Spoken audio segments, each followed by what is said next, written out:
Good evening, everyone. Good evening, everyone. Good evening. Yes, that's the energy we need. My name is Angela Waters Austin. I am one of the co-founders of Black Lives Matter Lansing and co-founder of Black Lives Matter Michigan.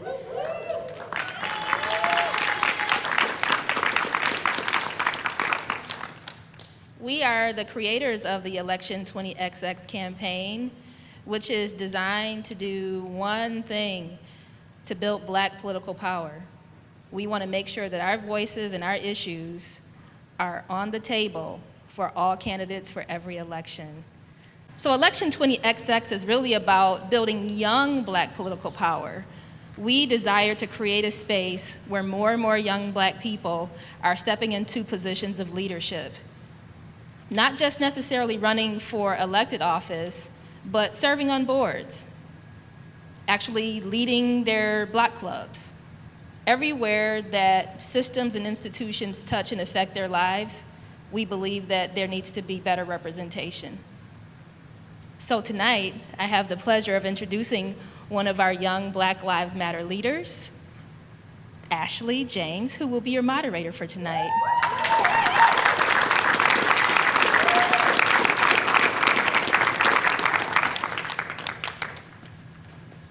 And I'd actually like to shout out Ghostlight Productions, who's filming for Black Lives Matter before I turn this over. John, Black Lives Matter Detroit, and your Ghostlight Productions crew.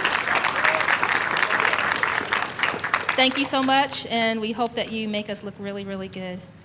Thank you. Ashley, take it away. Good evening. Good evening. Y'all ready to get this started? It's not a party, but it's something like a party.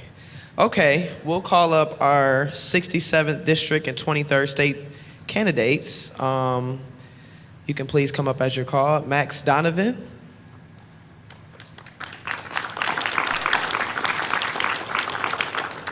Alec Finley. Curtis Hertel. And Kara Hope.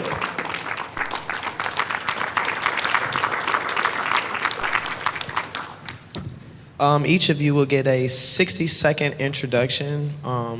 Please keep in mind the timekeepers who are in front.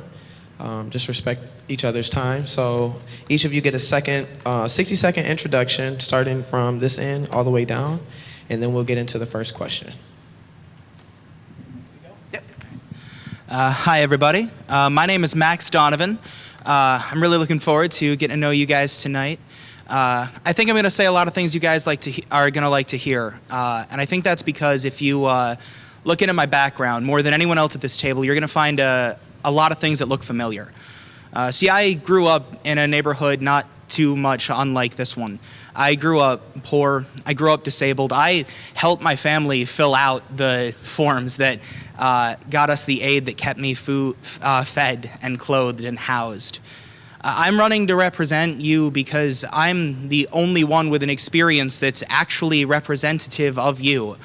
I know what it's like to worry about your next bill, and I know what it's like to rely on the government to work properly to get by, and I know what it's like when the phrase welfare reform sounds more like a threat than a promise. I'm running because I know how to help. Thank you very much.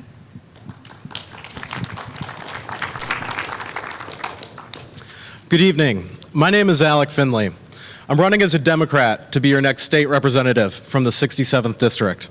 I'm running because for far too long, the status quo has failed too many Michigan families. For far too long, the status quo has been built by politicians of the past that have believed in old solutions versus bold solutions. I'm running for office to offer an alternative to the status quo and those politicians that helped build it.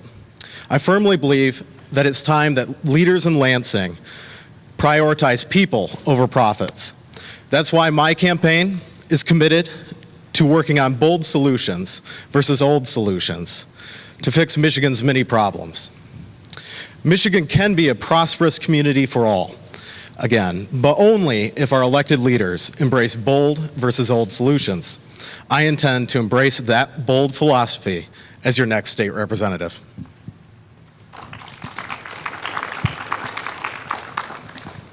Hi, my name is Curtis Urtel. I am your state senator. I am not in this election. The other three are. Here's what I have to say. First of all, I think my job mostly is to listen. At the end of the day, if I had to check my privilege at the door, I am white, cisgender, straight, grew up in a middle-class household. So the idea that I have any understanding of what other people's lives are like just isn't true. So for me, I think my job is to listen to others and try to take other people's input and try to do what's best. What I can tell you right now is that our state is broken. That at the end of the day, there's more interest in helping corporations than people, that we have failed to invest in people, and that we can do much better. And then I think that we're going to walking into one of the most historic elections in our lifetime, and we have an excellent opportunity to take this state back. So thank you for having me here today, and I'll pass it on to you. Good evening. I'm happy to be here. My name's Kara Hope, and I'm a candidate for the 67th State House District. I want to tell you a little bit about my personal background. My parents were union members. My parents did not go to college. My dad has a GED. I've worked my whole life, basically my whole life since age 12 and on, babysitting, whatever jobs I could get, gas station, fast food, that kind of thing. I know I was fortunate. My parents were able to help me with education, to pay for my college education, making me the first one in my family to graduate from college. Now, on a personal note, my husband Evan's here. He and I are raising my niece and nephew, Emma and Jared, who are not here. I'm sure they would be utterly bored if they were. I've been involved in the community ever since I moved to Delhi Township. I started the all-volunteer nonprofit Holt Community Arts Council, and I've provided free legal services to a variety of groups. I guess in wrapping up here, I just want to say I believe I have the experience to serve the folks of the 67th District, and I will prioritize people.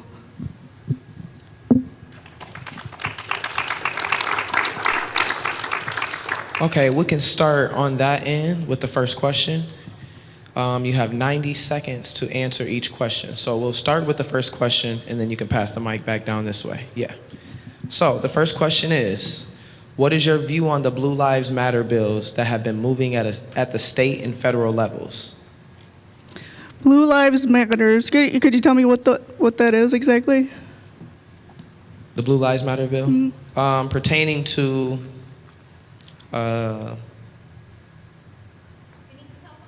Yes.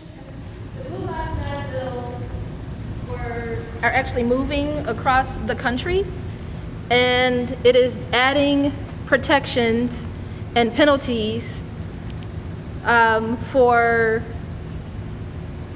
any type of threat of violence, real or imagined, against what is considered to be first responders. Okay, I think I see now. So Blue Lives Matter is meant to curtail First Amendment speech, maybe? That's what it sounds like to me. I'm a lawyer. I didn't say that in my intro, but that's what I hear right off the bat. And I have to admit, my ignorance, I'm not familiar with Blue Lives Matter, but that's what I hear initially. If they're meant to curtail protest and protected free speech, then I don't believe they would be constitutional, and I would oppose them. Good answer. A couple things. First of all, I think that co-opting the name of an organization that's trying to push for civil rights in order to create a political point is crass and should never have been done. So that's what I would say first. I have not signed on to those bills. And the reason I haven't is there are a number of reasons. One, I don't think any of us are for violence against anybody, period. And I don't think that, but in general, I think that the increasing of mandatory minimums has been a problem in this country.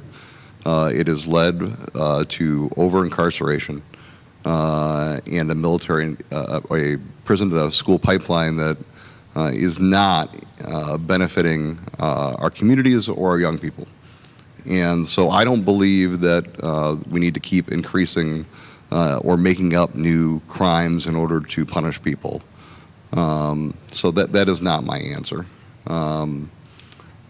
I think that, again, there are lots of protections for first responders. There already are additional penalties for harming a first responder. That already exists. So this is a political point, not an actual point of real policy. All it has to do with is trying to co-opt the Black Lives Matters movement and trying to make them the enemy, which is that's what they're very good at, is dividing us. And we as a country need to stop allowing those in power to divide us. And so that's why I'm opposed to those bills.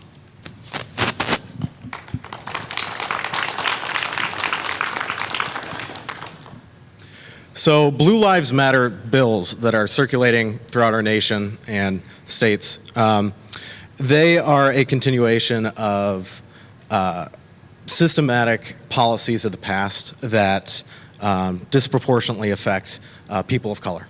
And like the senator said, there are already protections for first responders on the books, on the law books. The last thing we need to do is to curtail First Amendment rights to protest. We need to ensure that more people are able to have their voice heard. And if that means that they have to engage in some level of civil disobedience because of racist policies of the past, then we need to actively listen to them and work on ways to better their situation as opposed to punishing them.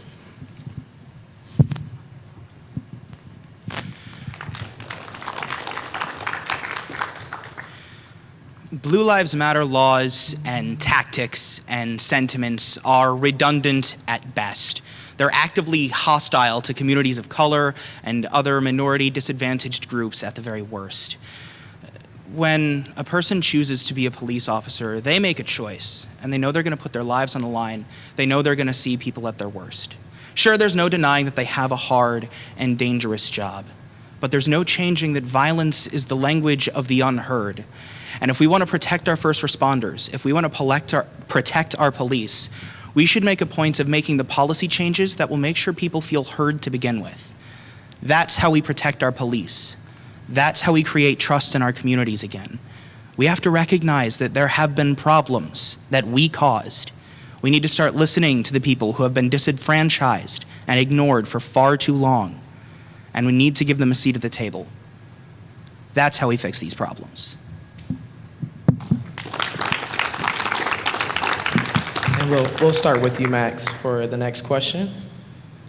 What is your position in regard to the Stand Your Ground law? Are you familiar with the Suwatu story? With the what story, I'm sorry? Suwatu story from a Detroit woman. I can give you a little background. She's an activist who is pregnant and sits in prison where she faces the prospect of giving birth to her second child in June, according to her attorneys. She is there because she brandished a registered firearm to defend herself, her mother, and her 2-year-old daughter from an attack by a woman who reportedly tried hitting them with a car.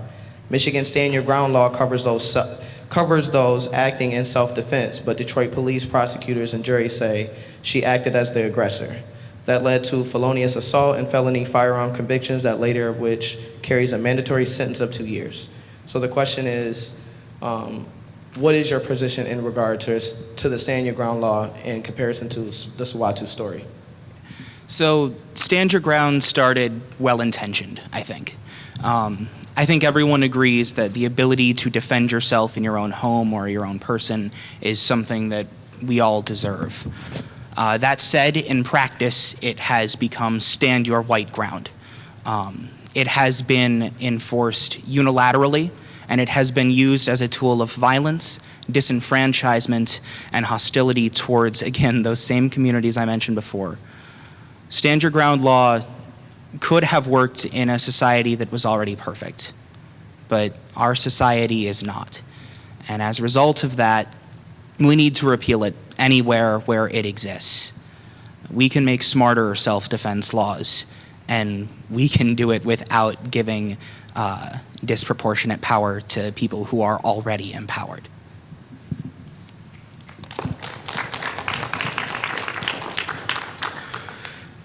So I also believe that stand your ground laws started off with good intentions.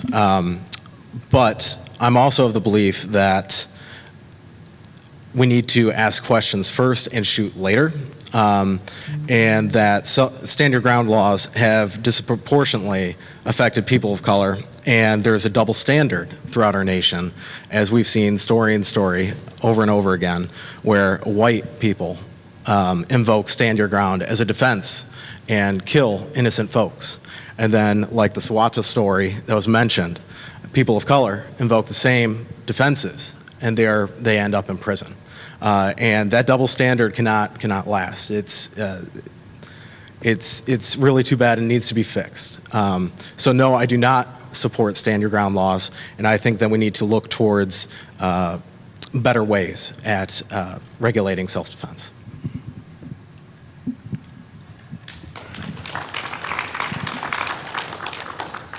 I oppose stand your ground laws. I believe that the idea that it has to take into someone's mental picture of whether they felt that someone else was a threat. Now, we have people in this country who are calling the police on people having barbecues and leaving Airbnbs. The idea that we tell somebody that in their mind, if they think someone is a threat, that they can pull out a weapon and use it against them and take their life is absolutely ridiculous. And let's be real, just like in this specific case, it is looked at much differently depending on the color of your skin, what you were thinking.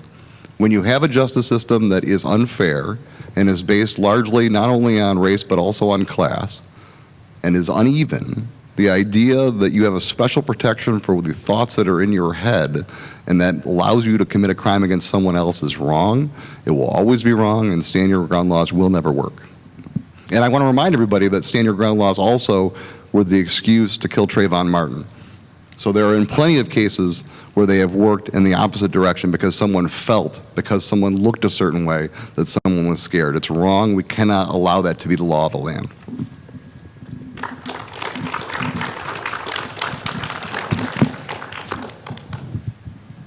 Is this one on too? Okay. Well, I don't agree that stand your ground is a good law. It's not a necessary law in common law, not to get all lawyer on you, but you always have the right to protect yourself in your home, which is different than feeling threatened in a public place at a park where people that you don't know maybe are having a barbecue, like Senator Hertel mentioned. And I was also going to mention the Trayvon Martin case, the unfortunate case where stand your ground was used as an excuse, and apparently that perpetrator's state of mind was deemed to be reasonable when the child had nothing more than candy and a drink. We don't need to have more violence in our society. We don't need to pour gas on them. We need to de-escalate and turn away from violent solutions to everyday encounters. That's it. Okay, we can start with you on the end, Kara. If you can answer it as a continuation question from the last one. What actions would you take as a legislator to address the inequities of individuals like the Sawatu or the Trayvon Martin case? If you could be more specific. Yeah, that's a good question. Well, I think one possible way, and this wouldn't directly address instances where stand your ground was used in an unfair manner or a grossly unjust manner, like it was used in the Trayvon Martin case. But I think policing our communities with law enforcement officers that we know would be a start towards reducing violence in communities. And I think Stand Your Ground needs to be repealed. I think it needs to be repealed. We need fewer guns in society. We need fewer guns in society, not more. And like Senator Hertel mentioned, if it's a reasonable person standard or the subjective standard of the individual, that's just really shaky ground when people's lives are potentially at stake.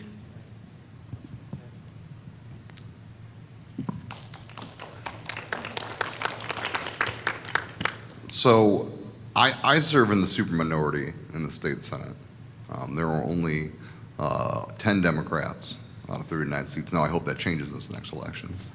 But largely my role has been to speak out.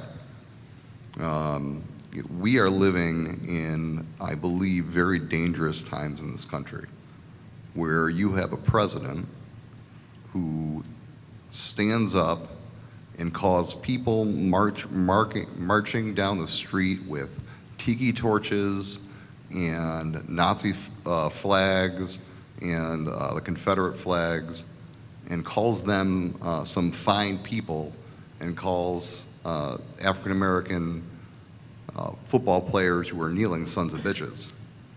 And so I think that the problem really is that we have a government that's feeding into the inequities. We have a government that's feeding into people's fears. And that what causes all these laws to be more dangerous. So right now, for me, my job in the Senate is to fight back on those things. So we've called that out. We actually passed in the Michigan Senate, a mostly Republican body. We shamed them into actually passing resolutions condemning those hate groups. But even in those cases, we had members stand, we had our own chief of police in the state call players that were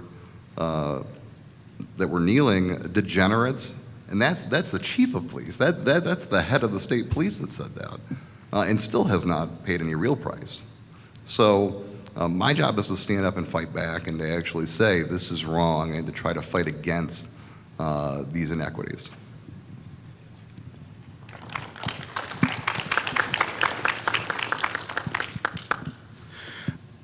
I think the best way in this political climate to fight back against the double standard that we see with stand your ground laws is, like the senator mentioned, getting out there, getting active, organizing, and being loud.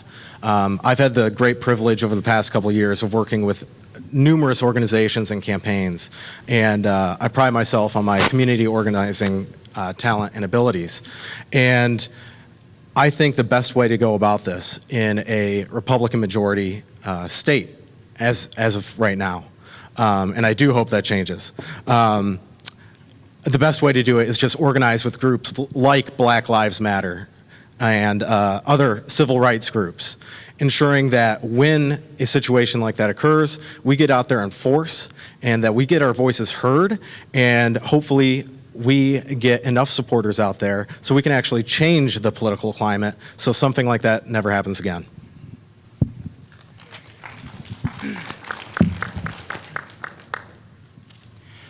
So the question brought up two different cases that I think have very different contexts. There's stand your ground.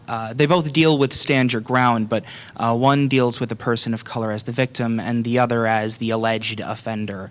And I think the context that would be most effective in addressing this issue is talking about how disproportionately served communities of color are by the justice system. One of the things that I want to do to fix the massive race gap in our justice system is create a new office under the state attorney general, which will go through the state and county prison systems and find individuals who would be good candidates for clemency, for pardons, for having their records stricken. Maybe that's because they are guilty of offenses that no longer exist, so such as ideally next year selling marijuana, or maybe they're nonviolent drug offenders, or maybe they're people like this young pregnant woman we talked about These would be excellent candidates for clemency. And to have the state step forward and say, this is where the judiciary system has screwed up, this is where we have failed, and to actively take steps to right those wrongs and correct those injustices will go a long way towards repairing the relationship between disenfranchised communities and the government. I think that's the most effective first step that we can take.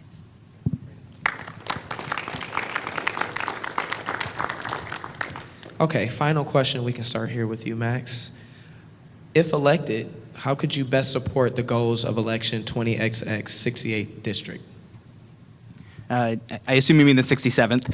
I'm sorry, 67. That's all right. I mean, honestly, we've talked about a lot of it here. Look, I'm a white guy. I'm straight. I'm cisgender.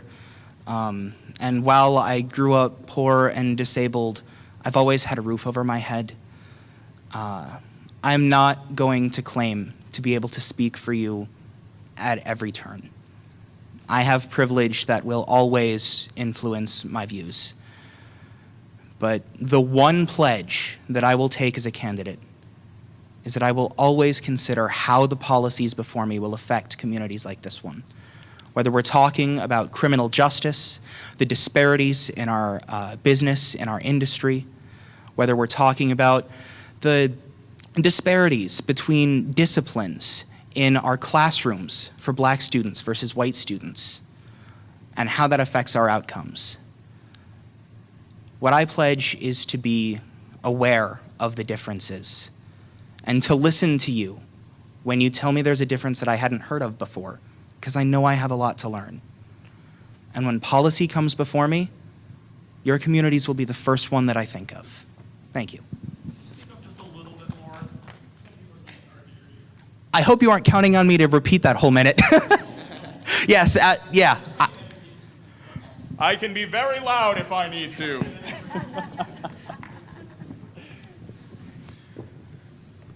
So the question was how best I can support the goals of Election 20XX. And the best way that I can support the goals of Election 20XX and groups like Black Lives Matter is to be a tireless advocate for the average Michigander out there. Like I said in my intro, for far too long, the status quo has been against the average folk out there. And it is amazing.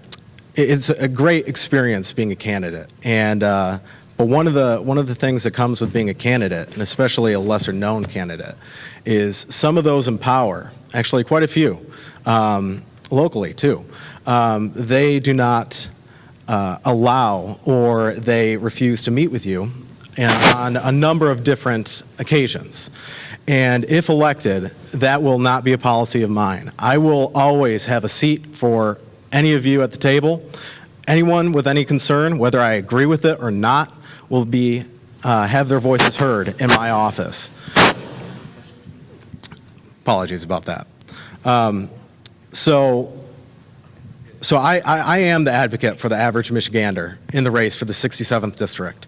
I'm proud to be endorsed by the Progressive Caucus of the Michigan Democratic Party, and the Progressive Caucus and I agree that the average folk out there have been forgotten for way too long, and that we need folks representing them, advocating for bold policies like criminal justice reform and many other progressive policies out there. Thanks.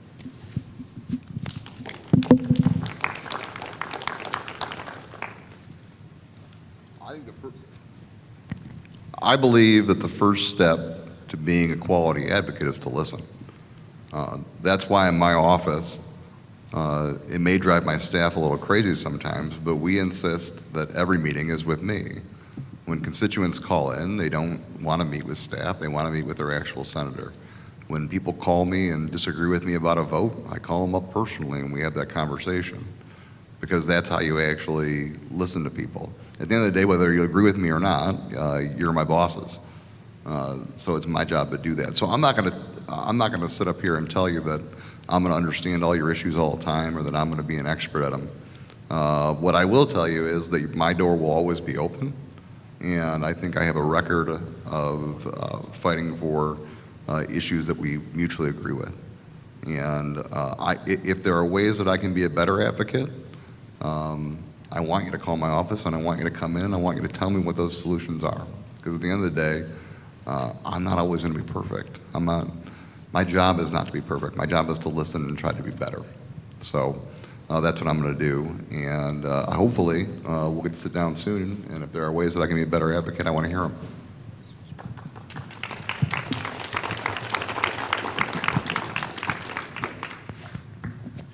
Yeah, listening is key. That's key in any leadership position, but especially when you're talking about experiences that you don't necessarily share, you have to listen. And I feel like, I hope that most of my constituents would tell you that I've been accessible as a county commissioner, and if I'm fortunate enough to be elected as a state representative, I would absolutely continue to be accessible to my constituents with coffee hours and personal meetings and whatever it takes, whatever I need to do to listen to you, I will do it. One thing I want to make sure that I do as a state representative, as an advocate for equity and equality, is to prioritize the life of every child in Ingham County, to make sure that they have access to a quality education, to make sure that they have access to quality child care. We need to get back to basics. We need to make sure that our police have the tools they need to make the right judgment. There was a question earlier about Blue Lives Matters. My niece, who I'm raising, who's basically my daughter, she's 20 years old and she's studying criminal justice. Now, I absolutely value her life, but I want her to have the tools she needs to make the right decisions as a law enforcement officer, if that's what she ends up doing. I want to make sure that she has the tools that she needs to serve every community, every person in the community. Change isn't easy. It doesn't come overnight, but I will absolutely listen and I will not back down. Thank you.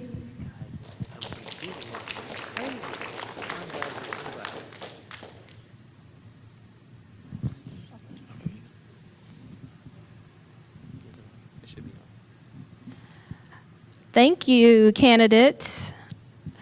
So we are going to actually switch up the program a little bit.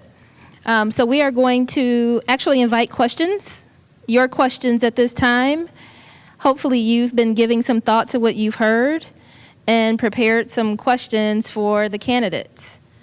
Ashley is going to be moving through the crowd to take your questions. And what we're going to ask you to do is to actually raise your card so we know where you are.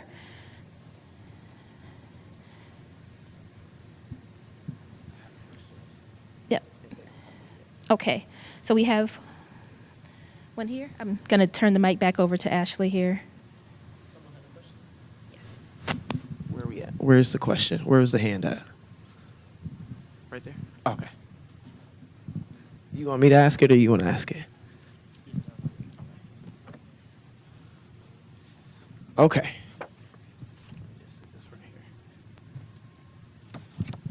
He told me not to talk in front of the speaker, so I'm just going to sit right down right here. Okay, so the first question is, if a police officer murders a person of color, do you support demilitarizing the police as a solution?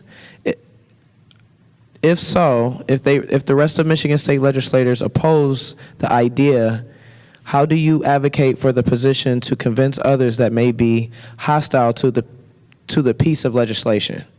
Does that make sense, or you want me to read it again?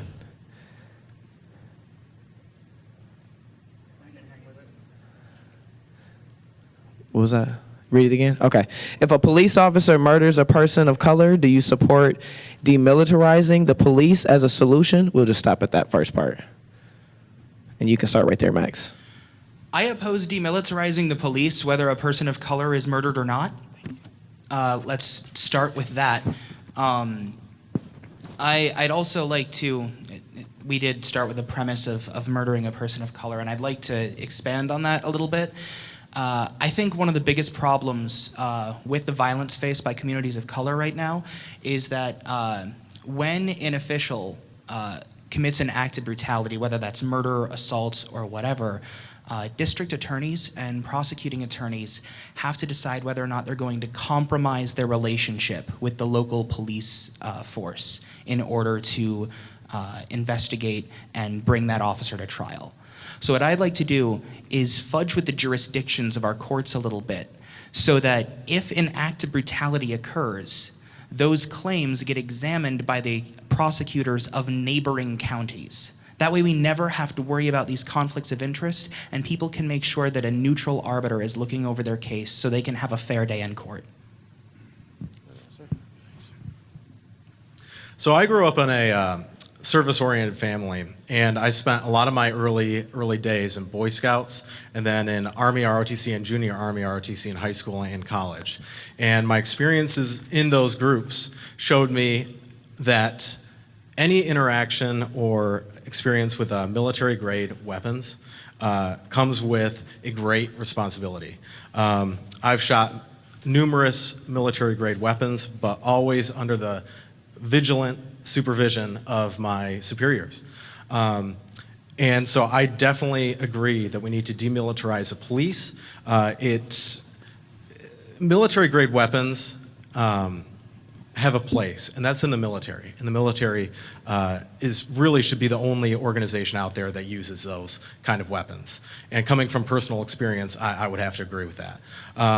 So I absolutely do agree that we do need to demilitarize the police forces.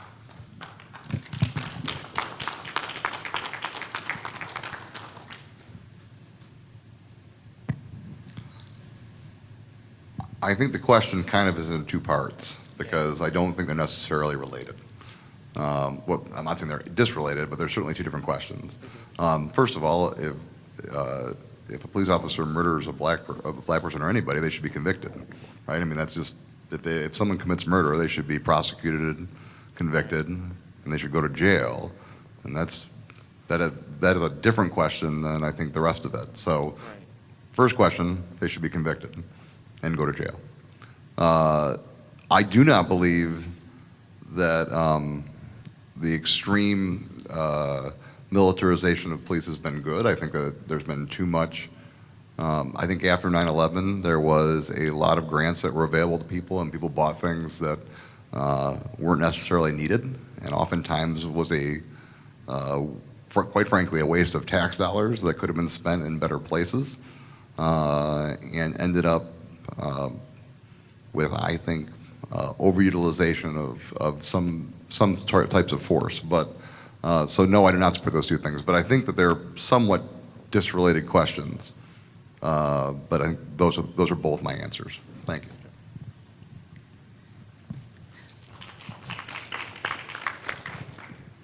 I tend to agree that they are separate considerations, not necessarily totally unrelated, but if a police officer has committed murder, which is a specific legal term, absolutely that officer should be prosecuted to the fullest extent of the law.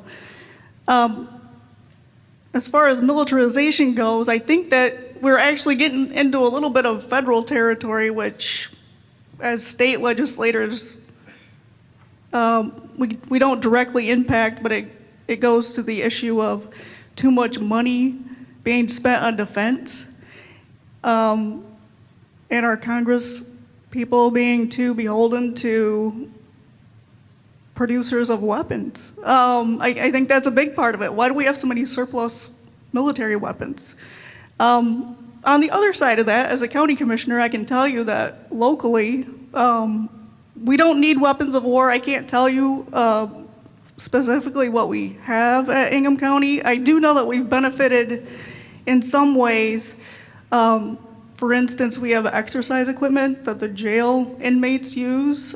We have blankets and bedding and other things that have come through military surplus, which I guess is good for us and good for Ingham County taxpayers. But I guess I would just get back to the question, why are we spending so much on defense and military that we have all the surplus that can go to police departments all across the country? Good answer. So we'll start with you, Kara. This seems like a relevant question. Do you believe there are certain industries in Michigan that should not be driven by profit motives? If so, what are they and what will you do? What have you done to stop it? Okay, that's a good question. Yeah, absolutely. There are industries in Michigan that should not be driven by profit motive. One would be imprisoning people. In Michigan, we don't have for-profit prisons, I don't believe. We do have privatized food service, which maybe Senator Hertel will talk about a little bit, but imprisoning people should not be a profit-driven enterprise. Healthcare really shouldn't be a profit-driven enterprise. Every human being should have access to healthcare.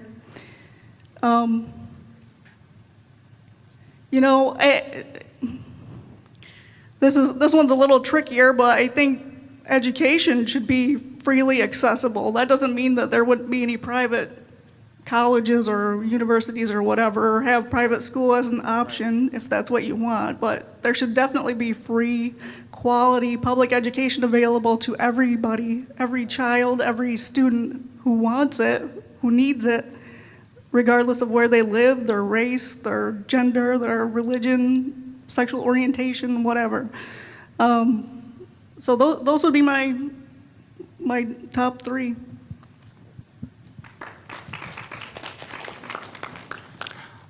I don't think that anything that is meant for the public good or the public protection should be privatized.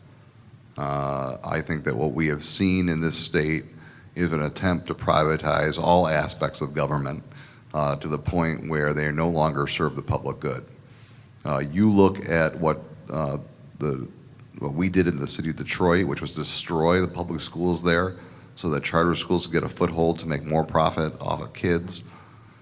You look at what we did in the prison food service when we did that and ended up with maggots and drug trades and lots of crimes being committed by the private corporation.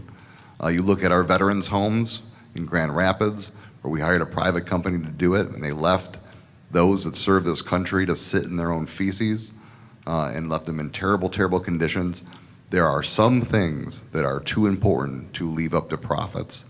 And now we have in Michigan a bill to try to privatize police force to allow private corporations to hire people and give them arrest powers here in Michigan, so that a private corporation would be deciding who would have who committed a crime and be able to detain people based on their needs.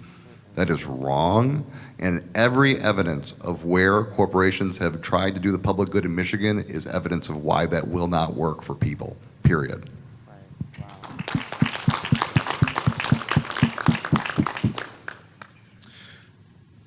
So the first industry that I believe should not be run by profit motive is the healthcare industry. I'm proud to say that I truly believe and support a single-payer healthcare system. That's just a system that makes the most sense to me. My sister suffers from a debilitative seizure disorder and is on the Affordable Care Act. And without that kind of government-sponsored health care, she would not be able to receive the meds or the health care that she needs to live and be a contributing member of society. Now, the ACA is not perfect by any means, and that's why I think we need to move towards a prioritization of people over profits in healthcare. Another one that was already mentioned, prisons. We do not need prisons that incarcerate people being run by profit makers.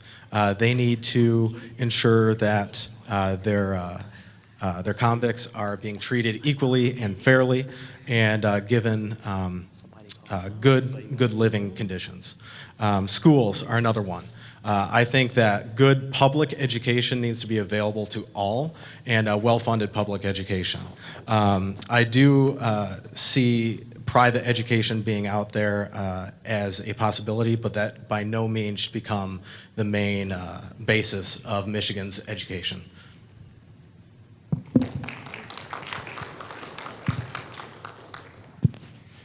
I'd like to echo the sentiments of my fellow Democrats at the desk and say we absolutely should not have a privatized prison force. We absolutely should not be privatizing our community safety or our education. I'd like to expand on that enough to say that that goes so far as to include charter schools, as long as they don't right now have to meet the same equity standards or eligibility standards that our schools do. And as long as that's the case, they do not need to receive public funding. I'd also like to agree with Alec Finley here and say that we absolutely need to be pushing away from the private healthcare industry. I'd like to tell you a tale of two disorders, if I may. See, I'm disabled. I have a bleeding disorder, hemophilia. My fiance has narcolepsy. Now, I've been on Medicaid my entire life. I've been able to access the healthcare system, the medical professionals, the medicine, the surgery that I need whenever I need it. The wait times have been minimal at best. There's been no out-of-pocket cost to me, and I couldn't have a nicer word to say about the healthcare industry. My fiance is insured by her employer. She has a $500 copay for the medicine that keeps her awake through the day. She has to decide between driving unmedicated and making payments like that. She has a second job just so that she can pay for the medication we need. And if we move to a single-payer healthcare system, it'll allow her to leave the second one and free one up for other people. Single-payer healthcare is an efficient economic environment. It's something we should be pushing for.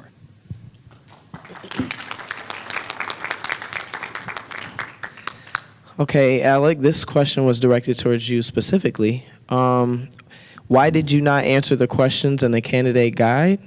Will you submit them to the organizers after today's event? Okay, so the candidate guide, were those the 3 questions that were posted online on the website? I believe so, yeah. I did answer those, and I sent those to your email. Okay, well, that was an audience question, so. Okay, I've got a copy of them right here. So if they're not in the booklet, then I apologize about that, but I did actually submit those. Okay, great. Okay, final question. We'll start, did we end with Max? So we can start with Max and go back the other direction. The question is, equity is fairness achieved through systematically assessing disparities in opportunities and outcomes caused by structure and systems. Please explain what structures you will build in the community to construct a pathway for collective impact. Yeah, so some of the things I've already talked about, changing the way that our court's jurisdictions works so that violence can be answered, creating offices to help people get clemency for offenses they've been unjustly incarcerated for.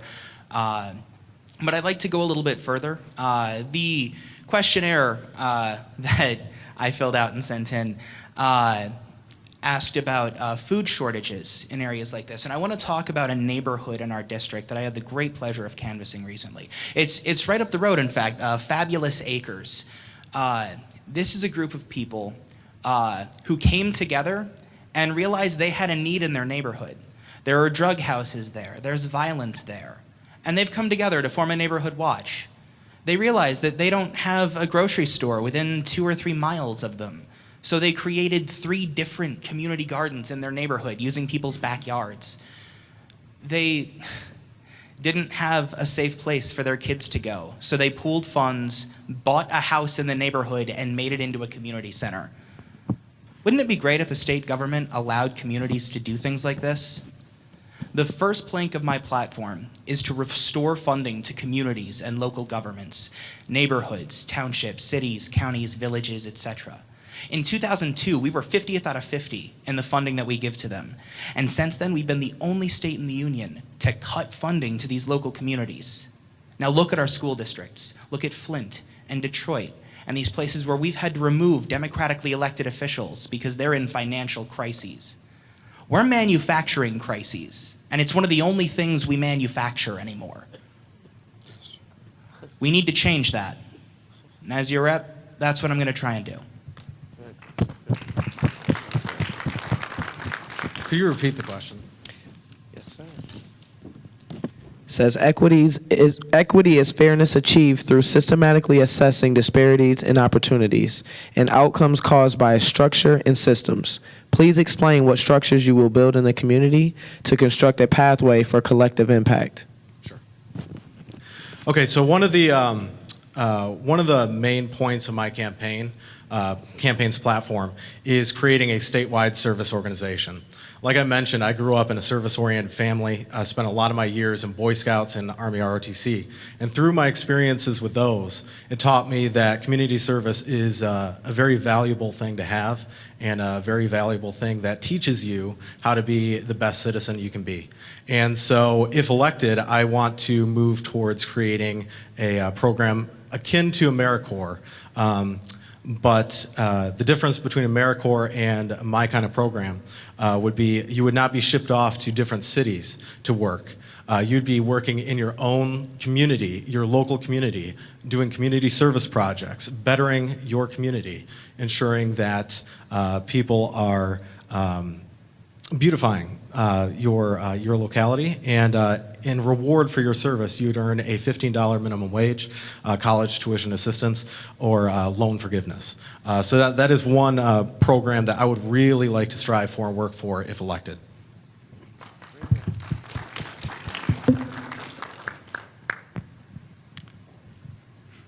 I think the most fundamental question that we're missing is in the American discussion is equality of opportunity. The idea that if you live on one side of a street, you get to go to a school that's built like a palace on another side of the street, you go to a school that's falling down. That if you were born to the right parents, you have access to health care, and if you were born to the wrong parents, you don't. If you were living in a city and look like nobody who's sitting up here, then we can take your government away from you. We can poison 9,000 of your kids, and we can have almost no consequences whatsoever. To me, the only way we solve that is a long-term structural changes. We need to invest in people again. My kids go to East Lansing schools. They have a music program. A lot of those programs were shut down in the city of Lansing. We need to invest back into our communities. We need to invest back in people. We have to believe that it's our job, not to build a quality result. That's not going to happen. But that every kid that grows up in Michigan should have the same right to health care, to education, opportunity to go to college, opportunity to go to a skilled trade, opportunity to have a better life. That's our job in the legislature. We need to remember what our job is. That's good.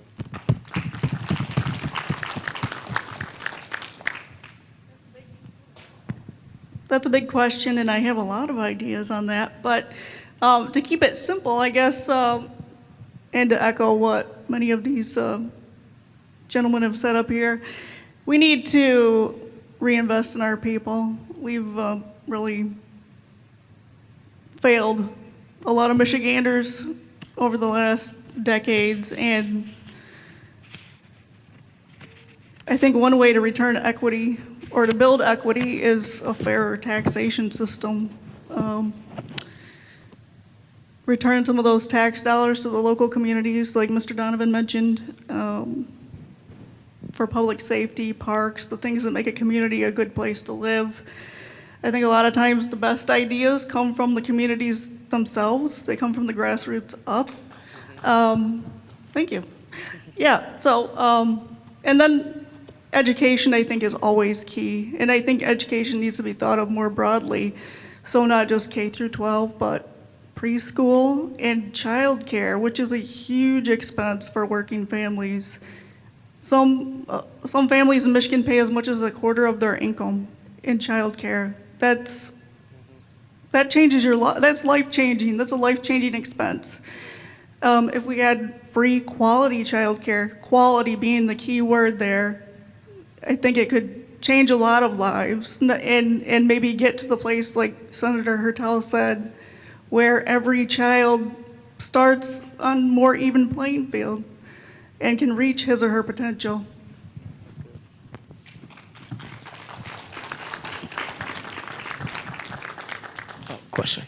Okay, next question. I can take that from you. Oh yeah, go ahead. You can ask. So I have two questions, one directed at Mr. Donovan and one at Ms. Hope. I don't know if you guys prefer. I'll start with you. So you mentioned that we have a clemency, or that we would create a clemency program, which would look for people who've been convicted of crimes either, and you said that we'd figure out ways to, well, pardon them if we feel that they've been wrongfully convicted, or if their convictions have been racially motivated or something like that. How do we ensure that this program will stay in place? And I mean, if this, how do we ensure that this program will stay in place if we have a Republican-run state house or legislature, or if we have a Republican governor? And how do we ensure that this program becomes politicized and, or does not become politicized, excuse me, and ensure that this program remains equitable? Yeah, so that's a really great question, and it's one that I've struggled with myself. Policy gets politicized. There's no way around that. I cannot promise you that 20 years from now a Republican legislature won't shut it down or use it for their own gain. What I can promise you is that while I am in office, I will see to it that it is used correctly. I can work with people across the aisle to make sure of this. And I'm the only one in this race with a record of doing that. Back at MSU, I was part of their student government there, and I created a program called the Huey Fund.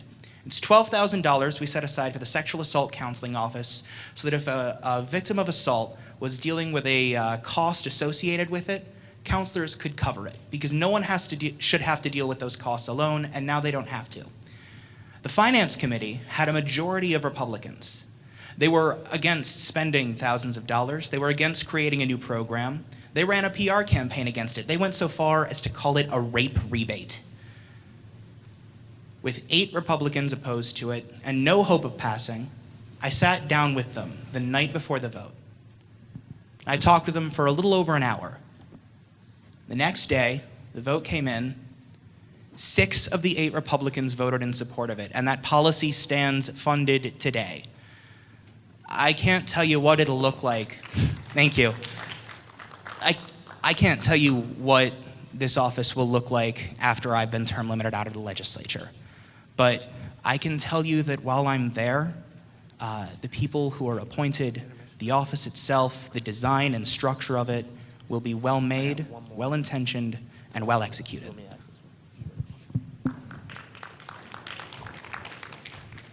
Okay, final question. This is for each of the candidates. We can start with Kara again. How would you tackle the need for housing? Do you believe subsidized or affordable housing creates segregation in our cities? So that's a 2-part question. Okay, what was the first part again? I'm sorry. How would you tackle the need for housing, and do you believe housing creates segregation in our city? Well, I think I'll answer the second question first. Yes, I'm afraid it does create segregation by race and by class. So I think one thing we need to do when we're looking at subsidized housing or public housing that receives any kind of public funding source, even a tax break, they need to build housing for multiple income sources. So in other words, not just lower income folks, but middle income, moderate income, upper income. And I think that would be one way to ensure that people don't become segregated. Housing is a big issue. It's fairly complicated, but one thing I'm going to go back to is childcare. It's a quarter of people's incomes in a lot of families, lower income families, the so-called working poor. I think freeing up that income, 25% of their income, could go a long way towards quality housing. I saw the impacts that the lack of affordable housing can have as a county commissioner. the Life O'Reilly Trailer Park was closed while I was a commissioner, and that was in my district. It was devastating. But what was also devastating was to see how people were living right here in the city of Lansing. It was sad. It was inhumane. You would not think that conditions like that would exist in a major American city, but they do. So I'm aware of the problem. I have the experience, and I've seen it. I'm aware of it, and I'll work on it. I'm a big believer that almost every issue has to do with health, and I think that this is no different. I think the reality is that if you are living in subsidized housing, you are more likely to have lead paint in your house, you're more likely to have mold, you're more likely to live in an area that is got closer to a power plant, which means we have asthma clusters in those communities. You're more likely to live in a neighborhood where you feel less safe walking to school. You're more likely to go to a school that has less resources than the one that is across town. Housing has become, you're less likely to live next to a grocery store. In general, housing has become a major indicator of whether you're going to be able to live a healthy lifestyle or not. We need to invest in housing that actually goes into our communities and is in neighborhoods that are among other people. You know, we've worked a lot with the land bank and with other community resources. The Lansing Housing Coalition, when I was registered of deeds, we sued every major bank in the country because what they did to our housing stock in Lansing, which is basically destroy it by stealing people's homes and then leaving them empty. But the only way to do that is to invest, again, directly into people. And that's the answer to most of our problems.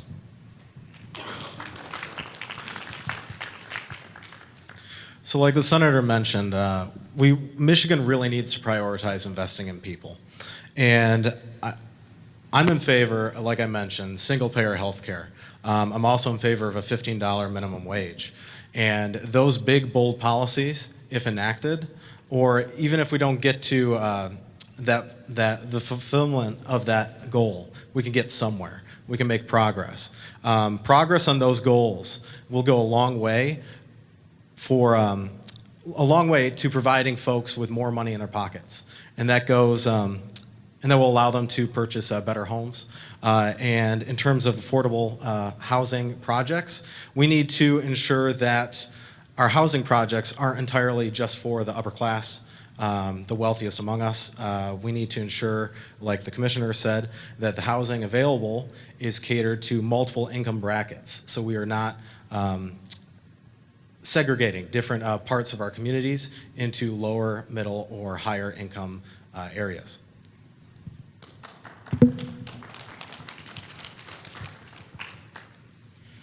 Subsidy doesn't have to mean segregation if the program is well put together. In the state of Michigan, in most states, in fact, it does. Some of the things that I'd like to do include offering tax breaks to people who own empty houses or timeshare homes or vacation homes and let homeless people stay in them. If you do that, you don't have to pay property taxes on them.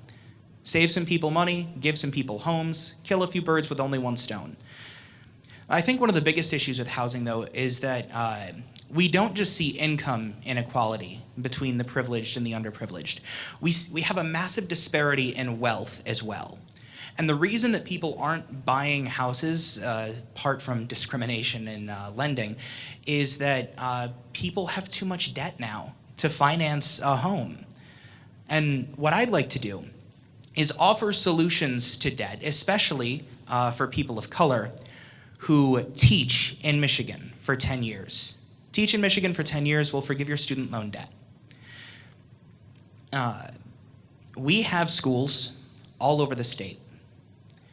What we can do is we can put professionals, educated people in front of rural communities like the one I grew up in, or like the one the folks at this table grew up in,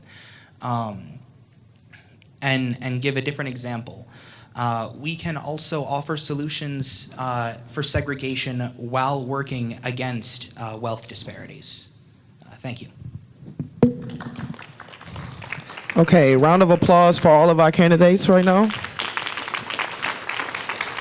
Thank you guys for giving us your perspectives and answering the questions. We're going to take a 5-minute intermission and reconvene in about 5 minutes. Thank you.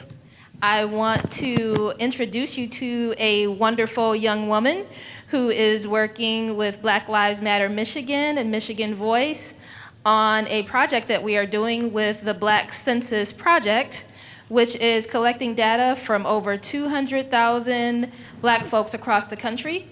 And Deanna Harden.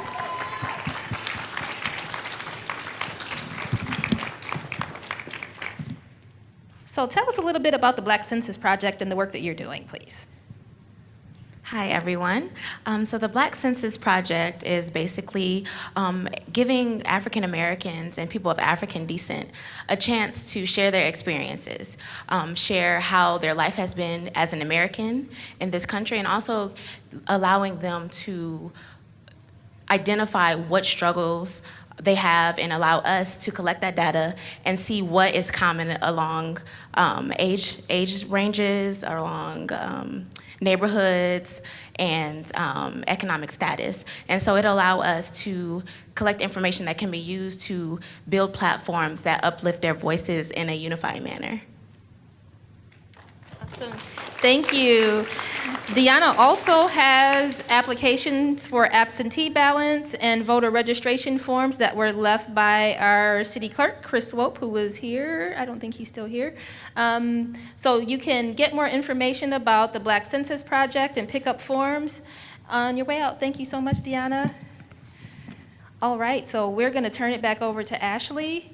Ashley James, our awesome moderator. You ready? Thank you. All right. Yes. So can we have our 68th district candidates come up to the table? I do have your names. Grant Bradley, Kelly Collison, Eric Nelson, Robin Lorraine, and Sarah Anthony.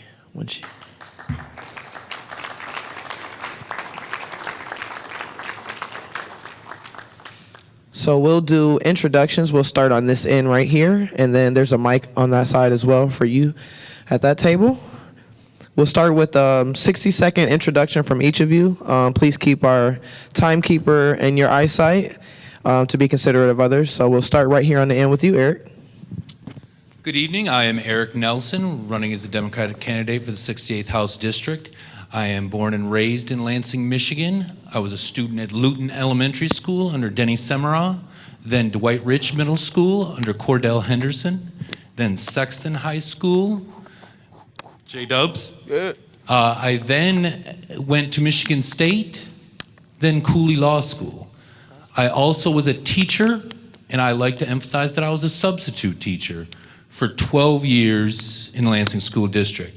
I have taught at every major school in Lansing, and I have worked with many different administrations and many different teachers, and I've got to experience a broad spectrum. I am now a public defender, and thankfully I don't see as many of my former students as many other people did experience, but I also have intimate familiarity with what our criminal justice system is doing within Ingham County. Thank you very much for your time.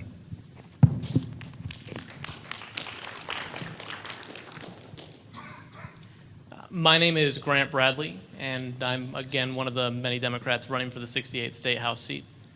But unlike some of the others that are running, I wasn't born in Lansing. I was born in a town of 80 south of Kalamazoo. I came up here for school, and I found out that Lansing was actually my home. And I've been trying to get involved in every avenue of politics since I was 16 when I worked at the U.S. House of Representatives. And I think something that most politicians and most people running nowadays are lacking is the ability to work with people across the aisle. And that's a special talent that I think I can bring in, since I'm scared to admit this, but when I was younger, I was a Republican. I was an Eisenhower Republican, which is now an extinct thing. And going to school and getting an education, going abroad to countries that do things better than the US, like Sweden, Norway, Denmark. I've gotten to see what Lansing and Michigan can do better, and I hope to do that.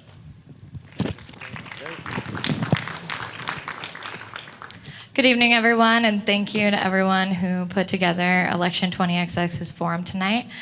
My name is Kelly Collison. I am also running for state representative in the 68th district. This is my first time running for public office.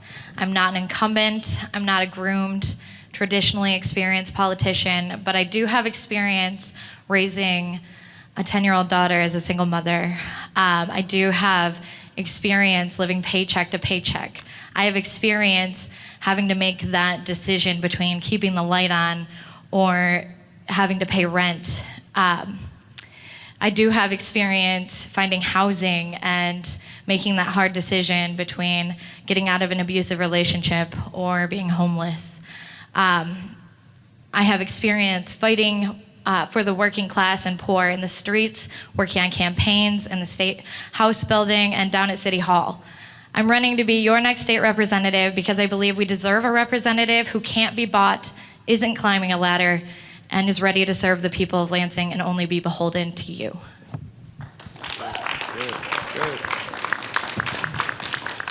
Hello, my name is Robin Lorraine, and I'm running for the State House for the 68th District with the Green Party. And I will not be on the, because we have a caucus, I won't be on the ballot until November. And I have been a Lansingite since probably 1995. I came down here because of the health care down here. My daughter was needing a heart transplant, and this was the closest regional hospital, so I came down here to live. The one reason why I wanted to get into politics, I'm just a regular citizen. I'm a multi-generational grandmother. I have a multicultural family. So I remember when one of my children didn't make it a job, I wondered, well, is it because they're biracial? Is it because people were discriminating against them?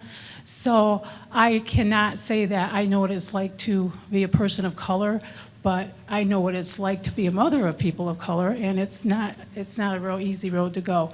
We have a lot of homeless people in the 68th district. A lot of them, sorry. Okay, thank you.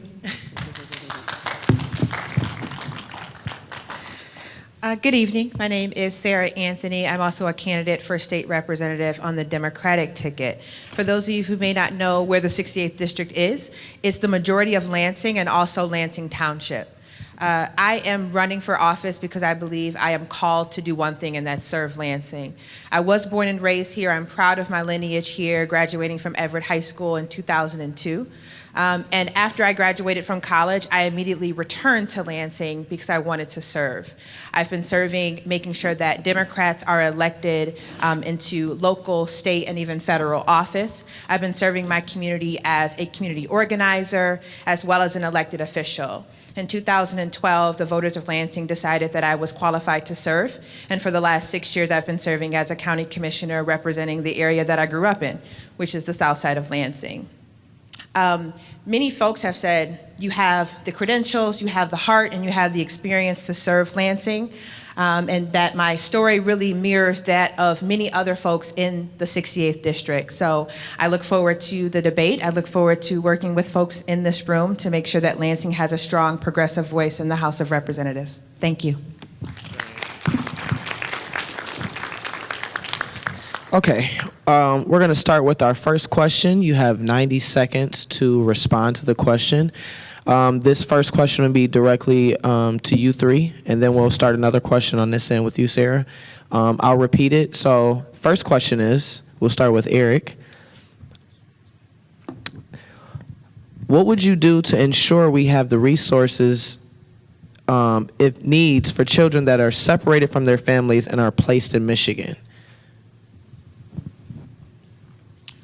Well, that's a difficult question to address. I think the first thing that you're saying is that we already have organizations that are in place, private organizations that have already petitioned to get those families. Now, those private organizations have already been putting on fund drives to further enrich themselves and put them in a better situation in the future. I personally am skeptical that the agencies that are involved specifically in West Michigan with taking in those children have the children's best interests at heart. I think the decision to separate them by the geographic length that they have chosen, Michigan isn't the only one of the states taking those children, and there are others that are far, far away from where their parents had entered the country. I think it's purposeful to get specific results from the parents, essentially throwing out their asylum claims. I think this is to pressure them into making that decision. So what would I do to ensure that these organizations have the funding necessary? I would say public dollars shouldn't necessarily be involved at the state level to support private organizations that are doing this to fulfill their own political needs. So it was already touched on, but public dollars going into private organizations is not always the key. We've seen that across Michigan. But there also has to be a balance between a private organization's desire to do good, which some of them actually want to help the children or find a solution that works for the families. So there has to be a level of public funding, whether it's through grants that can help fund additional drives where they can fund themselves, keep themselves going. There can't be an absolute disconnect. So everyone knows that this is an extreme tragedy. This is a shame on our country, what is going on right now with families being separated and displaced. I don't think that we need to necessarily fund private organizations. I think that we need to form our own public organization. I think that we need to be making sure that every child is taken care of. We have children that aren't being taken care of now, which is a disgrace, that are from Michigan.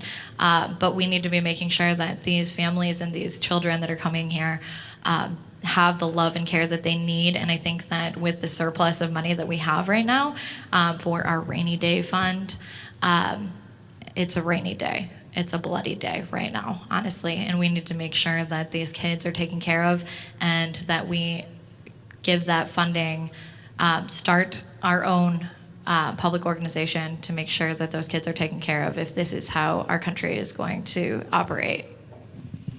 Good answer. Okay. So we'll start with you, Sarah. The second question, what initiatives would you promote to address criminal justice reform, particularly in light of the fact that people of color are disproportionately incarcerated?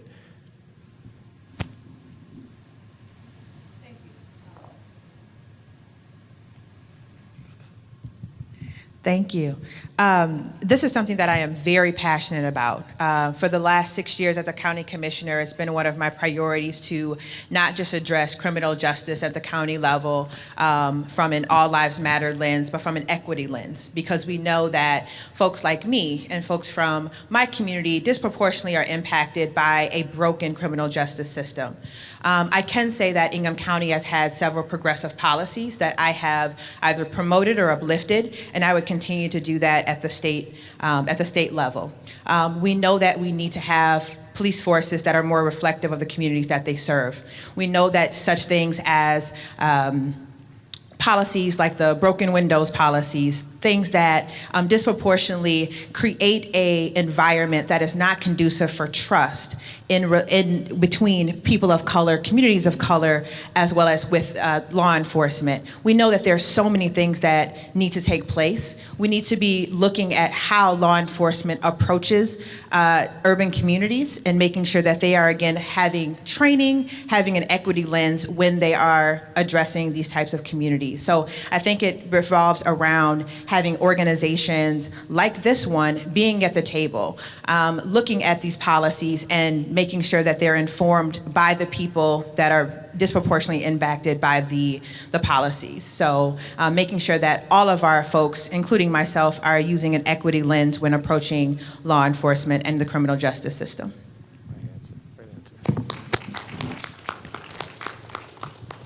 Well, I used to be an advocate for the Association for Children's Mental Health Care, and I was one of the first juvenile justice consultants in the state of Michigan. And what we try to do is we try to catch kids right away. And I think what happens is, I'm going to just be real blunt, white kids get mental health treatment and black kids get juvenile justice. And I visited a lot of the detention centers in the state of Michigan, and it's like walking through my neighborhood.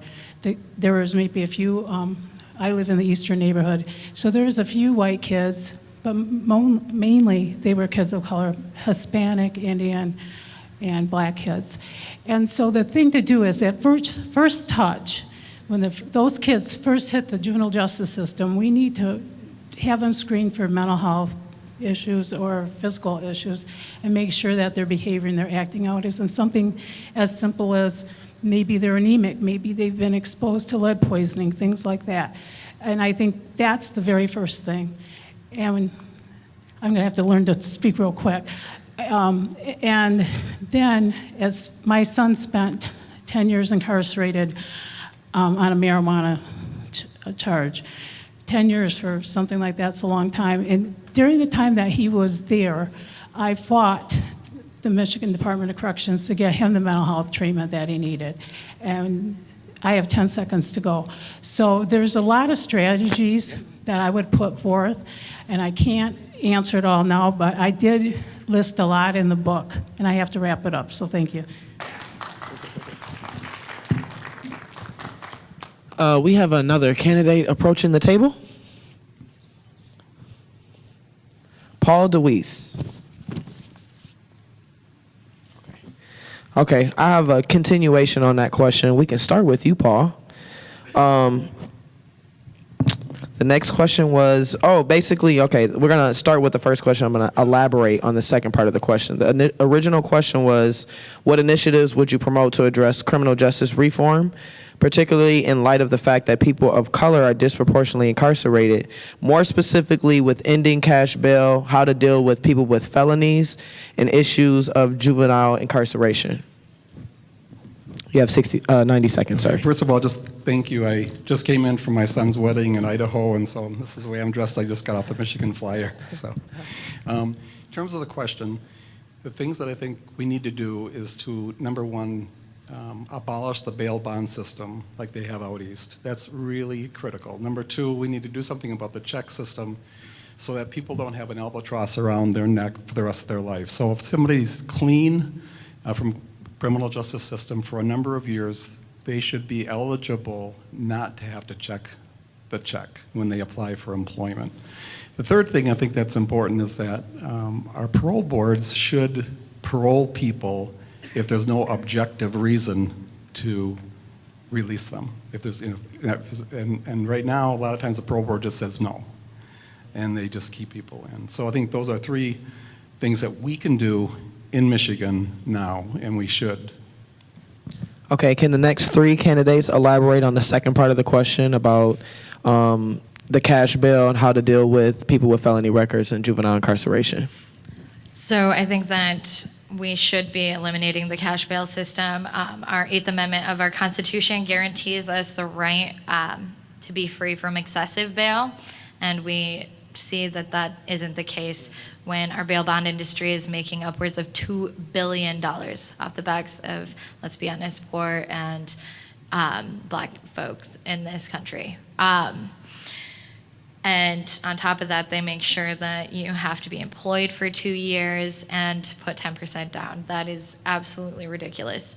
On top of that, if we have to have a cash bail system and we can't overturn that, I think that it is reasonable to say if you are somebody that is not someone that is going to run away and, there's a lot to show that you murdered your grandma, then you should be able to have some form of ankle monitor or something like that that would be able to be used instead of having this cash bail system to make sure that you're not losing your house, losing your job, losing your family.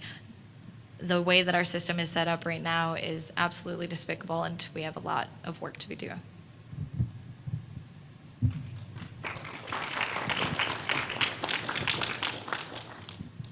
So the cash bail system is antiquated, and it hits the most disenfranchised and, frankly, unlucky group in American society. People who don't have money to get themselves out of jail before court, to the extent that they can be waiting for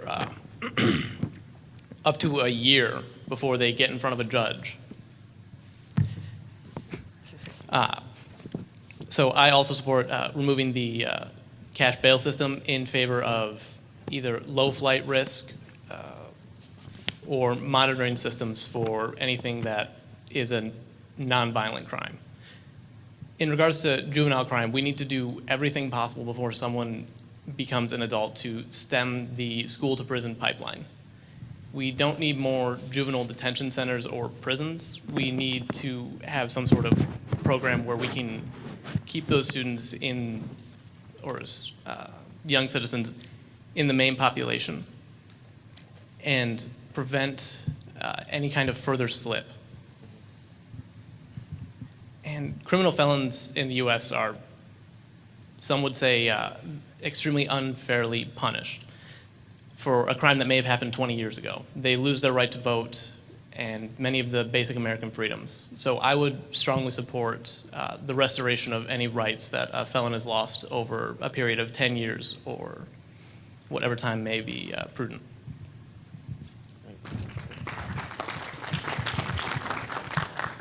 If I'm correct, we're just supposed to be addressing the three afterwards, not the main question itself.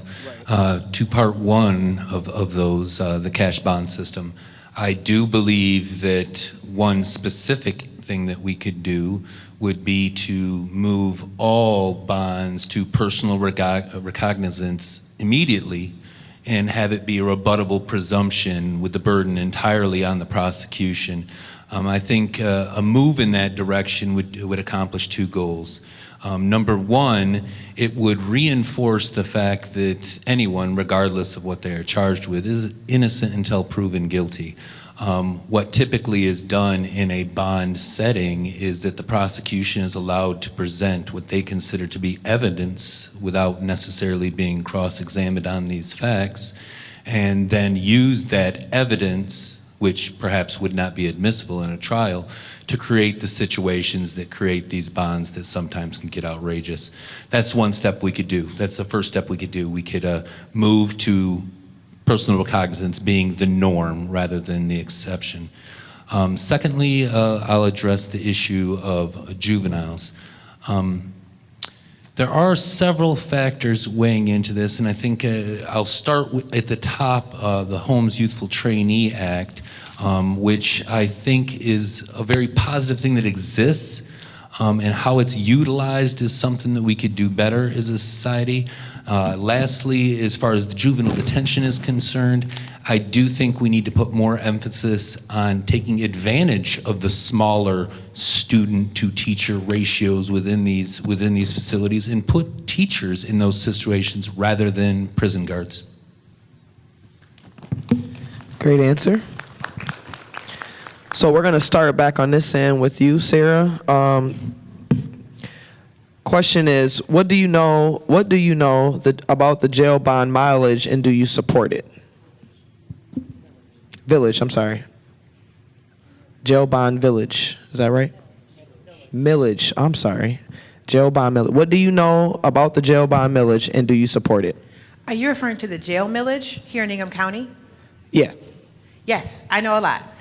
So as a county commissioner, we recently voted to have a millage before the people of Ingham County, which would essentially do two things. One, it would replace our current jail, which by and large is old and is just not really fit for either the inmates that find themselves there or many of our employees. There are heating and cooling issues, there are security issues, and so after we have poured thousands and thousands of dollars into costly repairs, finally the board, under the recommendation of our sheriff, said we need to build a new jail. Now that's a part of the jail millage, but the second part of the millage really is about programming, and that's the part that I'm really excited about. Because one thing that myself as a commissioner, as well as several of our other commissioners said, is that we don't want to just build a jail. We want to find creative, progressive solutions to keep people out of jail, right? So we want to make sure that we're looking at nonviolent crimes and saying, how can we get creative to ensure that folks aren't spending months and sometimes years in our county jail? Not only is that the right thing to do, it's also a cost-effective way. We also want to have some innovative partnerships with community mental health to ensure that we're addressing very real mental health challenges that many of the folks who find themselves in our jail do face. So the voters on August 7th will decide if they want to support this millage. There's more information on the ingham.org website, and I definitely want to make sure that folks know about it and make an informed decision. But again, it will be both a jail millage as well as programming, innovative, progressive programming to help keep folks out of jail. So a all wraparound approach. And I am supportive. Great answer. Well, I support the jail bond millage, and one of the reasons why is people who are incarcerated are still people, so they shouldn't be exposed to hot temperatures. And I've talked to a lot of people in my neighborhood and neighborhoods around campaigning, and the food is not nutritious. Diabetics have a hard time because, honey buns seems to be like one of the main staples there. And I know they're not, the people aren't there, to be on a holiday, but we do have to stay humane. I'm very excited about the programs. I'm excited that they want to work with community mental health. That's a good thing, because a lot of times when people are in jail and they're suicidal, they strip them down, they put them in like a little room, and they watch them. Well, that's not really going to help them if they're actively psychosis. I'm also a nurse. I've been a mental health nurse. I've been a mental health advocate. So the mental health thing is something that I'm real familiar with. So I think everybody should get out and vote and support this. Another thing too is we want to cut down the recidivism rate. So when people come out, we want to give them something to go to. And our laws are so punitive right now. People who have been incarcerated for drugs, they can't go to, they can't get school funding, they can't get food stamps.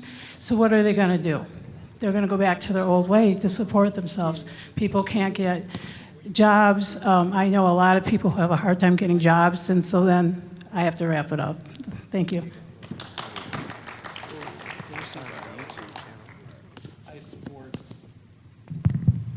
I support the millage for the jail. I think that what we have currently is way out of date. It's ineffective and inefficient. And the idea of finally beginning to integrate community involvement, mental health, and I hope the opioid crisis is addressed much more differently, like a public health issue as opposed to a criminal issue. So I'm strongly supportive of the millage, and I hope it passes. Thank you. Okay, for our second three, the group right here, we're going to start at Kelly, and there's another question for you guys, and continue to your right. The question is, what is your plan to protect the most vulnerable among us, special transgender, women of color, people with disabilities, and immigrants?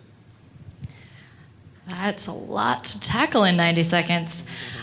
So when it comes to our LGBTQ plus community, we need to immediately amend the Elliott Larson Act and make sure that there are protections covering all people, including people with different sexual orientations or gender identities. When it comes to tackling poverty and people with lower socioeconomic status, I think that there's a lot that we can be that can be done, and I don't think I can get anywhere near any of it in 90 seconds. But housing is one critical part. We need to be making sure that we are making sure that people have the opportunity to have housing. One plan that I've been working on right now is a state-funded plan that would help people get housing through a rent-to-own program that would help build equity.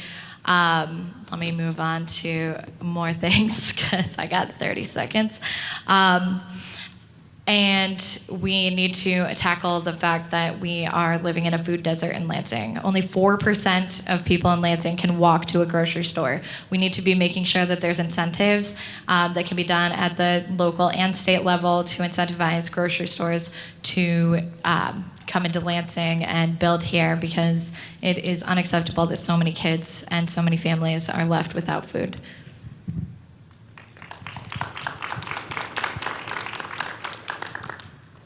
So to tackle the first part of that question, it'll be said a lot, but is to expand the Elliott Larson Civil Rights Act. There shouldn't be a single status, race, religion that is not protected. And to help protect immigrants in Michigan, we should not have to require whether or not they are an immigrant on their driver's license. It's another way that the state is finding a reason to discriminate. But to create an equal board for the most vulnerable among us, our kids, it's to create an actual education system that works for them. Lansing's population in our schools has plummeted in the last 50 years. And unfortunately, we haven't been able to adequately fund our schools because of that. It's all funded by either a minimal amount of state grant money or property taxes. And with Lansing's relatively low property tax value, we aren't able to fund our schools to the extent that's necessary to give all of our students an equal shot at life. So I would propose giving more grants from the state to help fund school districts like Lansing, like Detroit, where they don't have the funding necessary from the property tax revenues to take care of their students.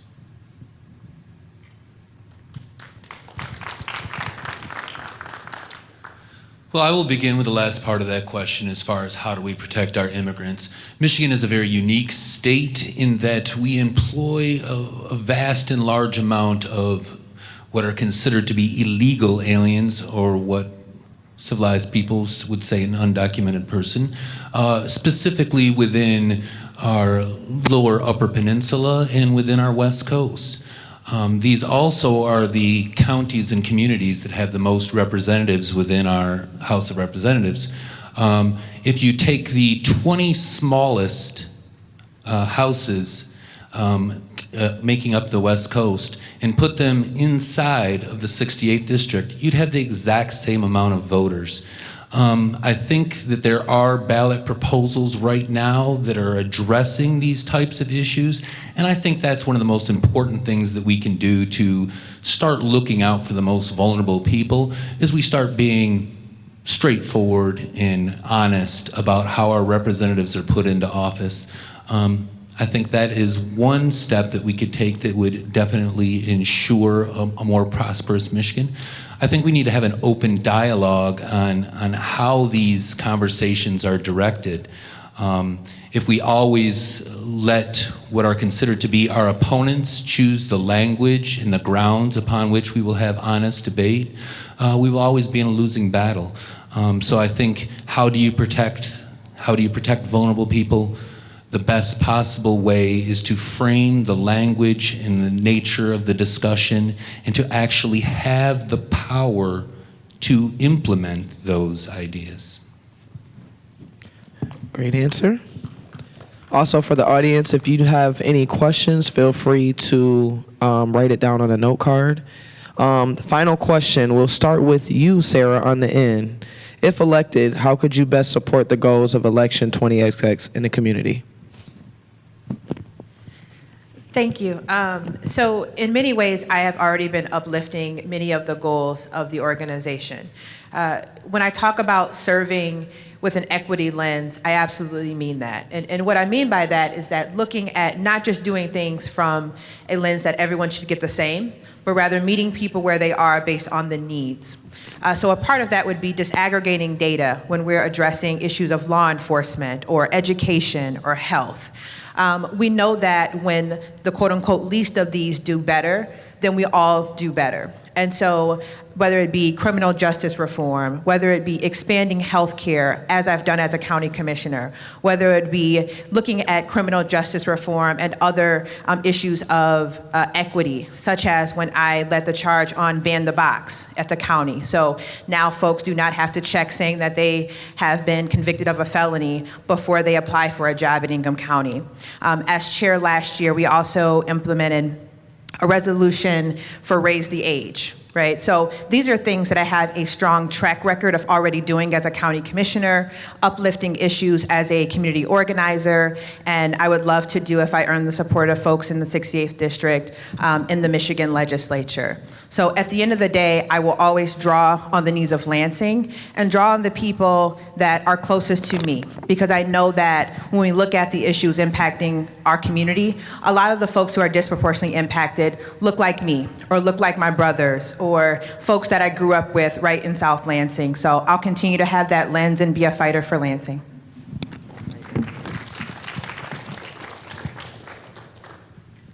I have been working as a Lansing activist since my family and I moved here. When I worked for the Association for Children's Mental Health Care, Sarah Way and I co-authored a manual that's used in the courtrooms for best practices for dealing with children with mental illness in the juvenile justice system. I've also done a lot of the things that are the focus for Black Lives Matter. I've been working on these issues my entire adult life. The Green Party platform, we support Black Lives Matter. That's right in our state platform. And I agree with our state platform, that's why I'm a Green candidate. One thing, I would take a 25% cut in pay because I'm a nurse now. I don't really need a state legislature's salary. That 25% I would put back in the community, tax-free. I wouldn't get a tax write-off like our president does. It would go back into services. There's a lot of programs in this community that I already donate to. Probably not 25%, but at least 10. And that is how I would try to help the community. Another thing is, I am a good listener. I listen. People come to me all the time. The things I've been hearing on the campaign trail, knocking on doors, breaks my heart. And I think we can do better. We must do better. And I think that the first thing I would do is I would draft a bill with my fellow Green candidates, if they were to win, to stop that facility in Grand Rapids from relinquishing parenthood on those children there, because the parents didn't say, take my kids. They didn't abandon those kids. They were snatched from them. So that's how I would do it. Thank you.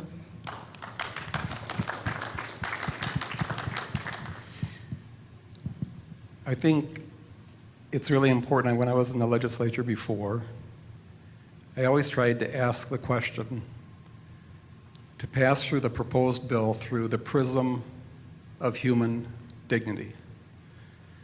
The question we commonly asked was, does the governor support this? Do our donors support this? Do the power brokers support this? But if you ask the question, does this bill advance or undermine human dignity, you have a very different dialogue. And you oftentimes end up with a very different perspective and decision of what you're going to do. So I think that the three things that are so fundamental here are looking at the hollowing out of our middle class. We need to increase minimum wage. We need to buttress the earned income tax credit. If people have dignity, their work has dignity. And our public policy must buttress, enhance, promote, and protect the dignity of human work. That's going to be really important. And then the second thing would be, as we talked about, fundamentally looking at our whole criminal justice system. Eliminating the check-off box, eliminating the bail bond system, and working with our parole boards and things like that. Thank you.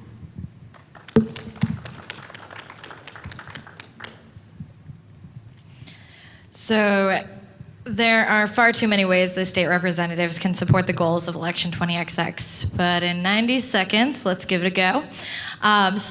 We need to end the school to prison pipeline. We need to get police out of our schools, and we need to start investing in counselors and people that are there to teach children how to resolve conflict instead of punishing them and sending them home and starting that pipeline. We need to start investing in those communities. We must make Michigan a sanctuary state and treat ICE like the terrorist organization that it is, and make sure that we are not cooperating with ICE and their violence and their threats. Lastly, Michigan state government needs to appoint a commission to study the economic benefit Michigan has received from slavery and the systemic oppression of all Black people. Once quantified, reparations should be then paid similar to annuity and via progressive state income tax credit for all Black people. And you know how we're gonna pay for that? We're going to stop locking up Black and brown people at 10 times the rate that we're locking up white Americans. We're going to stop using a plea deal system instead of the constitutionally protected trial system.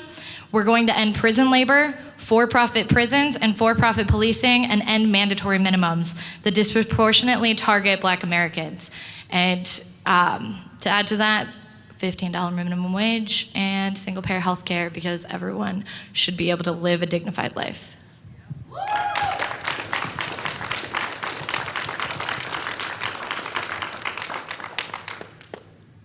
So for Election 20XX, I'm not the poster child. I'm a straight, white, kind of goofy-looking Catholic kid. And the biggest way that I can be a supporter or be an advocate for Election 20XX is to have a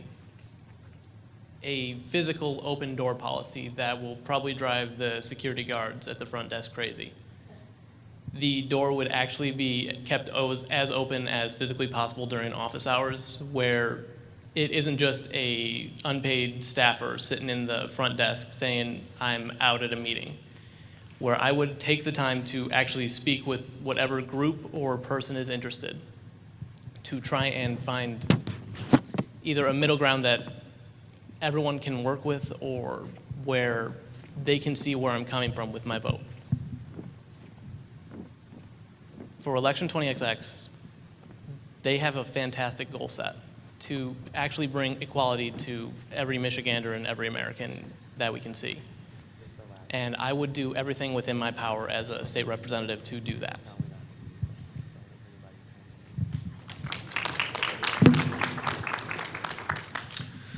I'd like to focus my time on one specific example of why I think we can promote the goals of 20XX. I do believe that is in the fields of education, specifically teachers and administrators, police officers, and firemen. That, I grew up in a time in Lansing where these types of jobs and careers were the pillars of our community.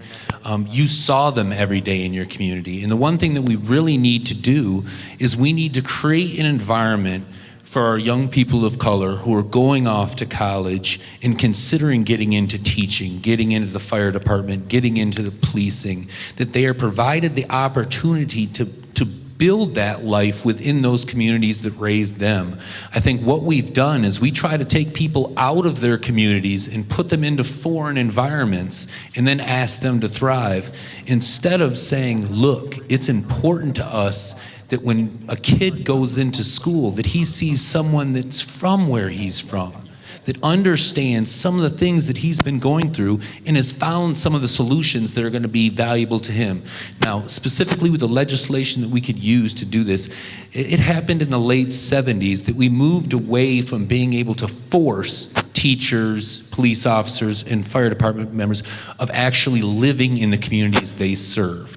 We can work around that by incentivizing the people who want to live in the communities that they serve. I think this is the number one thing that can help out disadvantaged people is to actually have people in their community in positions of power. Thank you. Okay, we're going to take some audience questions for the candidates. If you want to ask your own question, please raise your hand. I have my first person, or I can try to read your handwriting, and we could do it that way too. So I got a question. Anybody want me to come pick up your card? Just leave it up, and I'll come grab it from you. You rather? Okay, I'm going to get him first, and then I'll come right to you. Okay. Thank you so much. She's going to go right after you. Okay. This question is addressed to Robin Lorraine. As a member of the Green Party, you're asking voters here to cross over from most likely the party that they would vote for in the general election. Why should they vote you instead of a Democrat? What will you do differently than someone from the traditionally many representatives have done from the Democratic Party? In other words, why is the Green Party a viable alternative instead of a wasted vote? Well, I believe everyone should vote their conscience, and I was a Democrat at one time. In fact, I was a very active Democrat. I was on the expanded executive Democrat committee for Ingham County. I was a precinct captain for every president. I couldn't vote when Carter was going in office, but our house looked like Carter had his campaign place there because my mom was an active Democrat. I switched over to the Green Party because of the fact that I couldn't see the things that were happening that the Democrats and the Republicans were doing bipartisan. The droning of brown people in other countries, the support of the murder of Palestinians. I don't care about all of the politics there. It doesn't matter. The Palestinians shouldn't be cut off water. They shouldn't be left to starve. And so I really had to search my conscience, and then I ran across the Green Party, and I seen that was everything that I was green at heart. And then I went for many years thinking I was a progressive Democrat. And Michael Moore kept saying, push the party a little left. Well, when I became a great-grandmother, I realized I don't have the rest of my life to hope that the Democrats and the Republicans stop waging war on the poor of the world. And so I think that you have to vote your conscience. If you are anti-war, anti-corporate backing, we don't take money from corporations. If you want peace, if you want feminism, that kind of thing, then you're a Green. Vote Green, don't vote Democrat, vote your conscience. And if Democrats put forth great candidates, then nobody's gonna wanna vote Green. So I don't consider a Green Party person a spoiler at all. Thank you. Okay, this question is for all the candidates. We'll start with Sarah and then work our way that way. If elected, would you consider proposing a maximum compensation law to address income disparity in Michigan, where CEOs earn so much more than frontline workers and then claim that the corporation can't afford to pay frontline workers a living wage or benefits, but they can't afford to pay dividends to wealthy investors? I'm asking, would you consider proposing a maximum compensation law in Michigan?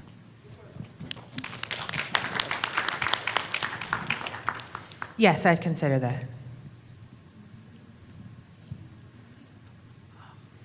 I would consider it. And then I would also want to say that I would want the minimum wage to be raised. I think that what we're paying CEOs that run nonprofits, so much of that money goes to the CEOs. When I did some research before I voted, and I can't believe what the CEO of Goodwill makes. It blows my mind. And then when you go in there and you buy a product, they say, thank you for supporting the unemployed. And I kind of laugh because this guy's making like tons of money. So yes, I would consider that. I would not consider that. And the reason why I would not consider that, I think it would be totally counterproductive. What you would do is chase companies out of Michigan. What I'd rather see is a progressive income tax in Michigan. I'd rather see a buttressing of the earned income tax credit. I'd rather see a minimum wage of $15 an hour. I would actually sponsor that. It is ridiculous that any CEO is making 300 times the amount that their workers are doing. And these people are working just as hard. Just because they are at the bottom doesn't mean that they are worth any less than the person at the top. So thank you for asking that question. I would, look at it and see if it was actually a viable policy. But what I think would be a more effective way to get corporations to pay their employees fairly is to tie their corporate tax rate to the median income of their employees. If you want a lower corporate tax rate, you have a higher median income for your employees. You will see so many companies give pay raises. It won't just be Costco giving $14, $15 an hour. It'll be higher, and it'll be across the state.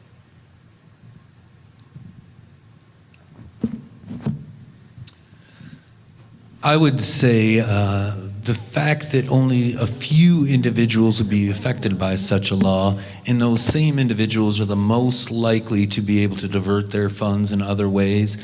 I think it would be time that would be more effectively spent buttressing, as a word we've used before, the rights of workers to organize and to actually collectively speak on their behalf. We in Michigan have decided that it's actually okay, the direction that we've taken in terms of whether or not people have the right to collectively organize.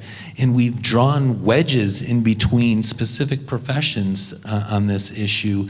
And instead of holding up these professions as the structure of our society, we've turned them against each other as angry wolves, and we've turned them into a situation where they have to fight each other for what they believe they need to survive. So no, I wouldn't address the evil CEOs. I don't necessarily think that's the direction that we need to go. We need to reinvest our energy into our collective rights.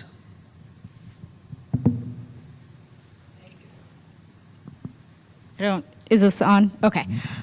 This question is for everyone, but I'd like to start with Sarah. Many people in this district have been through difficult times. We need leadership that understands the people they represent. What is an example of a time you experienced a hardship, and how did you deal with it?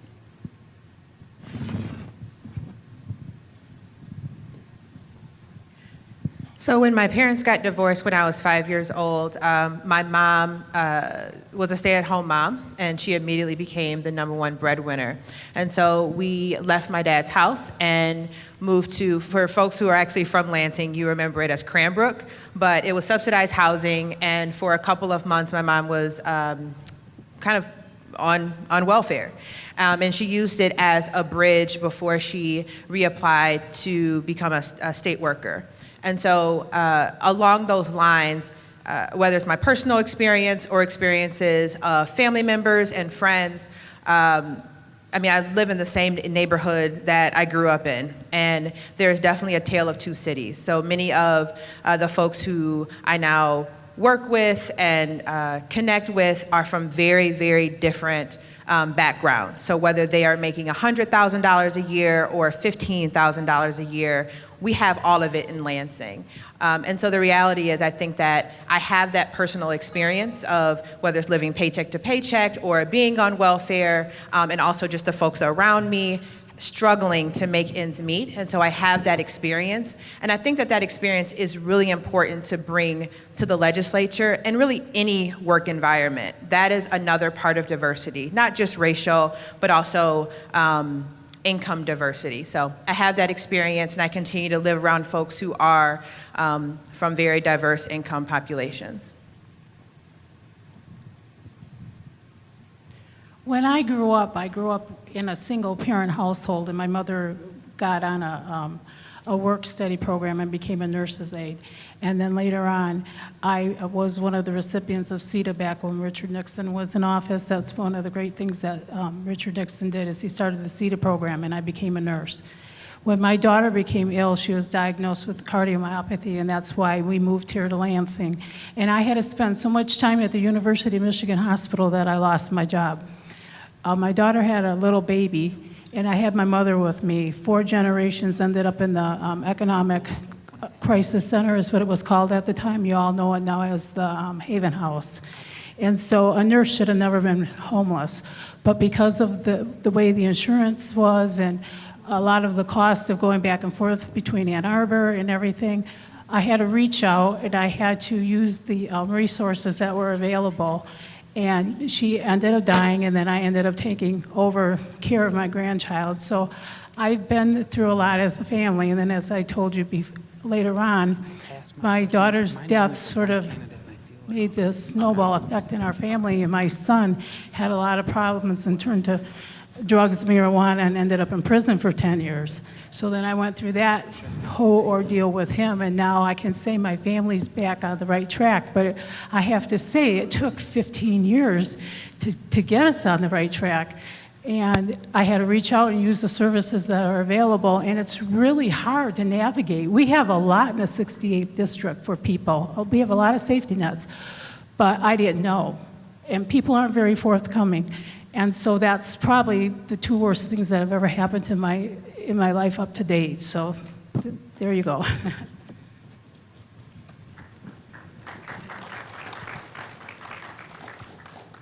I grew up in Grand Haven, and my father was a city policeman, and have 5 siblings.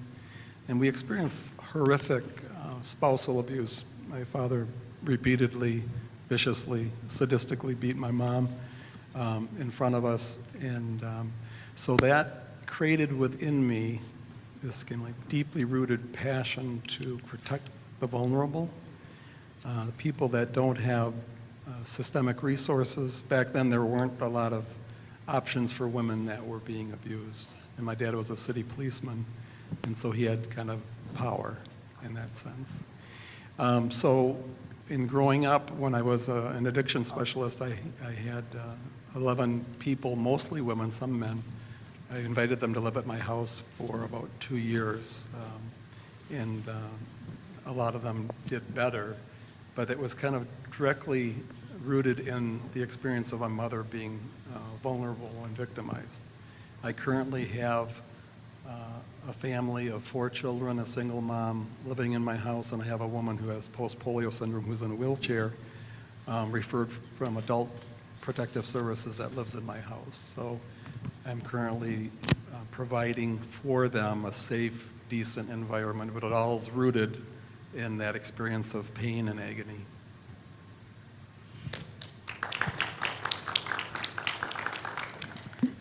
Not really the kind of person that likes to talk about my personal life because it's pretty emotional. And I like to just talk about the issues, but the issues all root deep into my personal life. I grew up in a broken home and in an abusive home, and left home at 16, where I paid my own way to survive for the next few years.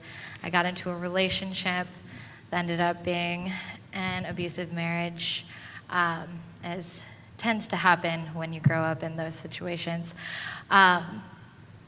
But for my daughter, I couldn't stay. So I had to make the choice, be homeless or stay in an abusive relationship. So I made the hard choice.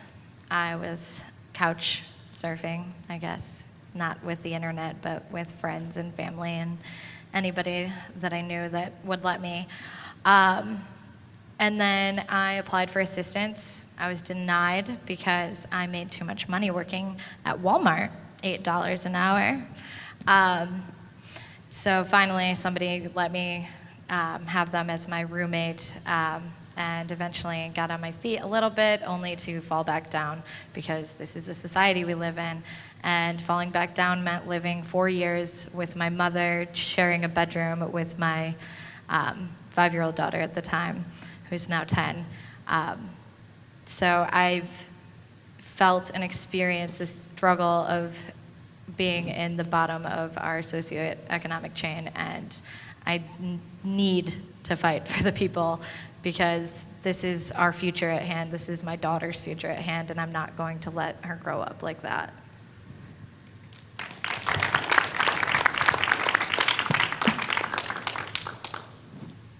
I was born into more or less the all-American family. My dad was a cop and my mom was a teacher. And growing up until I was in 7th or 8th grade, that was what I knew. Life was easy because of where I was. I was in a tiny town, more cows than people. But it took a downturn. My parents, out of the blue, got into legal trouble, and it led to years of barely scraping by with keeping the lights on. But my mom fought through every one of those struggles. She had to choose between, feeding herself or making sure I had enough supplies to go to school. And I think I'm a perfect example of how the government can actually help people in situations like that. It's because of Medicaid that I was eligible to work for Congress when I was 16. I had to have some form of health care, and it's only government provided that would have allowed me that opportunity. And I remember sitting in the waiting room with my mom, trying to make sure I got every test I needed to be eligible to work.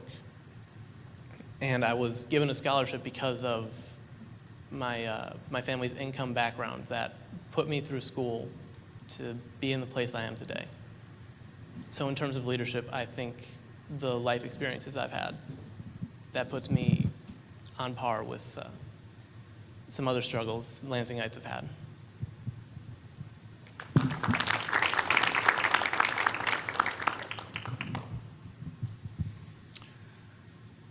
Well, I'm going to answer the opposite of the question that's being asked, and that being is, growing up in Lansing, I was able to see it at its greatest and what it was capable of doing. So yes, every day since my childhood, I've seen the things erode that made us great. The fact that we were built around Oldsmobile, specifically for my family. My father was a criminal psychologist, and he works specifically with what were termed the criminally insane within Michigan. And when I was a young boy, his entire career path, the entire reason he came to Michigan from Nebraska was to work in this field because of how well developed we were. We completely dismantled that system.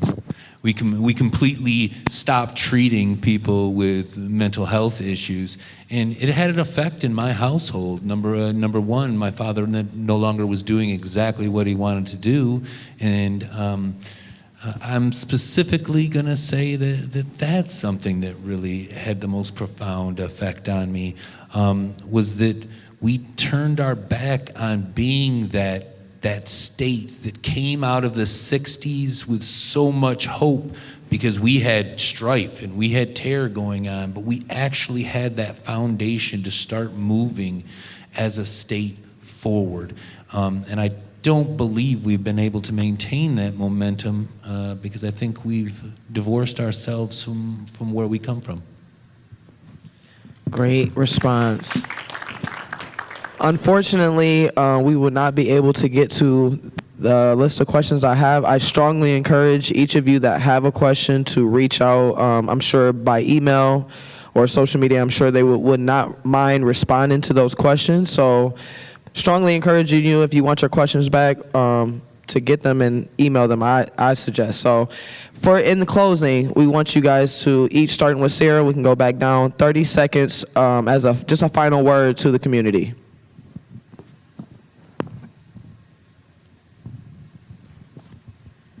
Well, I just want to say thank you all so much for being here. When you see the numbers about folks who are interested in the political system and who actually get out and vote in primary elections, let alone general elections, the numbers are really very small. And so the fact that you took out a night to pay attention and to listen to a group of folks who are interested in serving you in the state legislature means a lot. So just thank you for being here. I just want you to make sure to take a look at my website, votesarahanthony.com. Take a look at my record of service in Lansing, on the county commission, as a community organizer. And then finally, get to know me. right? So on paper, I am one thing, my endorsements, my supporters say one thing, but making sure to actually know me, have a conversation with me, I think you'll know that my passion and love for Lansing and its people reign very true. So I hope I can earn your support on August 7th. And again, thank you for being here. God bless.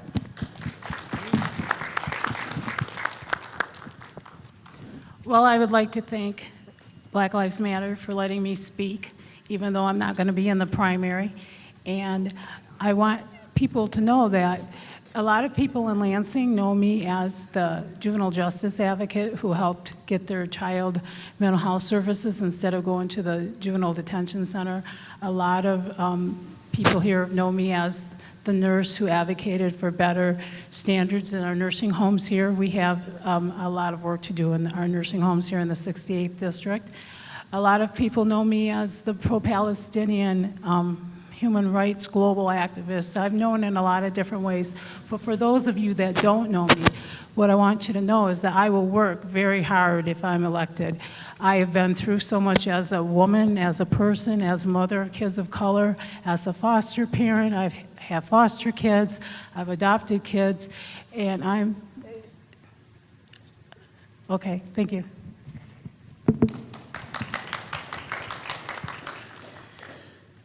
Well, first of all, thank you 20XX for sponsoring this. This is great, and thank you for participating and being here. I was in the legislature before. I served 2 terms as a Republican, and I was the only legislator that was kicked off a committee by the governor because I wouldn't vote his way. I led the debate against my own party's effort to reestablish the death penalty in Michigan. And I was one of 2 Republicans that stood up for prevailing wage. So I'm a man, I think, of integrity, of passion and principle, and especially passionate about those people in our society who don't have access to resources and power. And I hope that you'll consider voting for me, and I hope you consider getting to know me better. Thank you very much.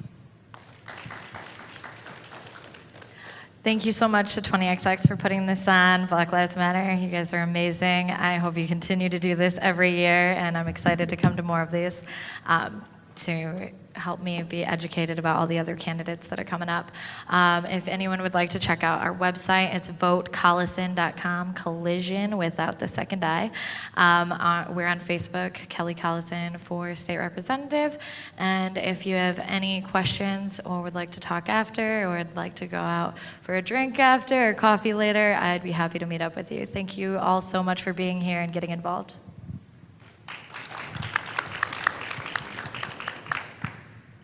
So thank you, Election 20XX.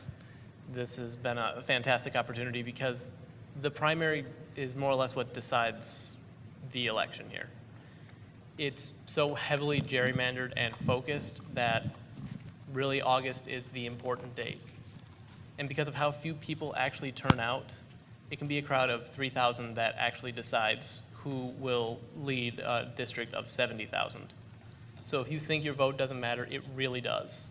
And I'd encourage you to look online at my website, www.grantmbradley.com, or on social media at grantbradley517.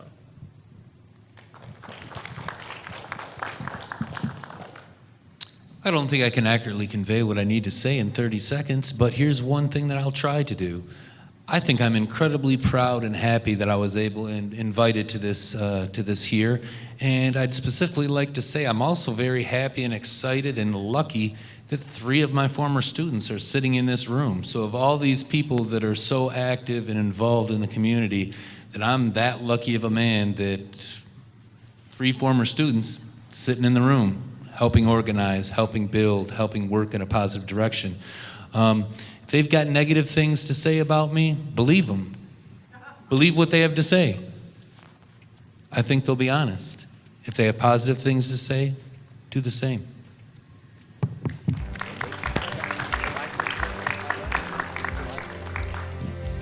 Okay, that'll be all. Can you give yourselves a round of applause again and the candidates again? July 24th, we will be hosting another forum. I guess that's all Congress. Is that correct? U.S. Congress, July 24th. Right here, same spot. So put that on your calendar. Like I said, feel free to reach out to the candidates via social media or website. Feel free to ask any questions after this is over. And you all have a great evening.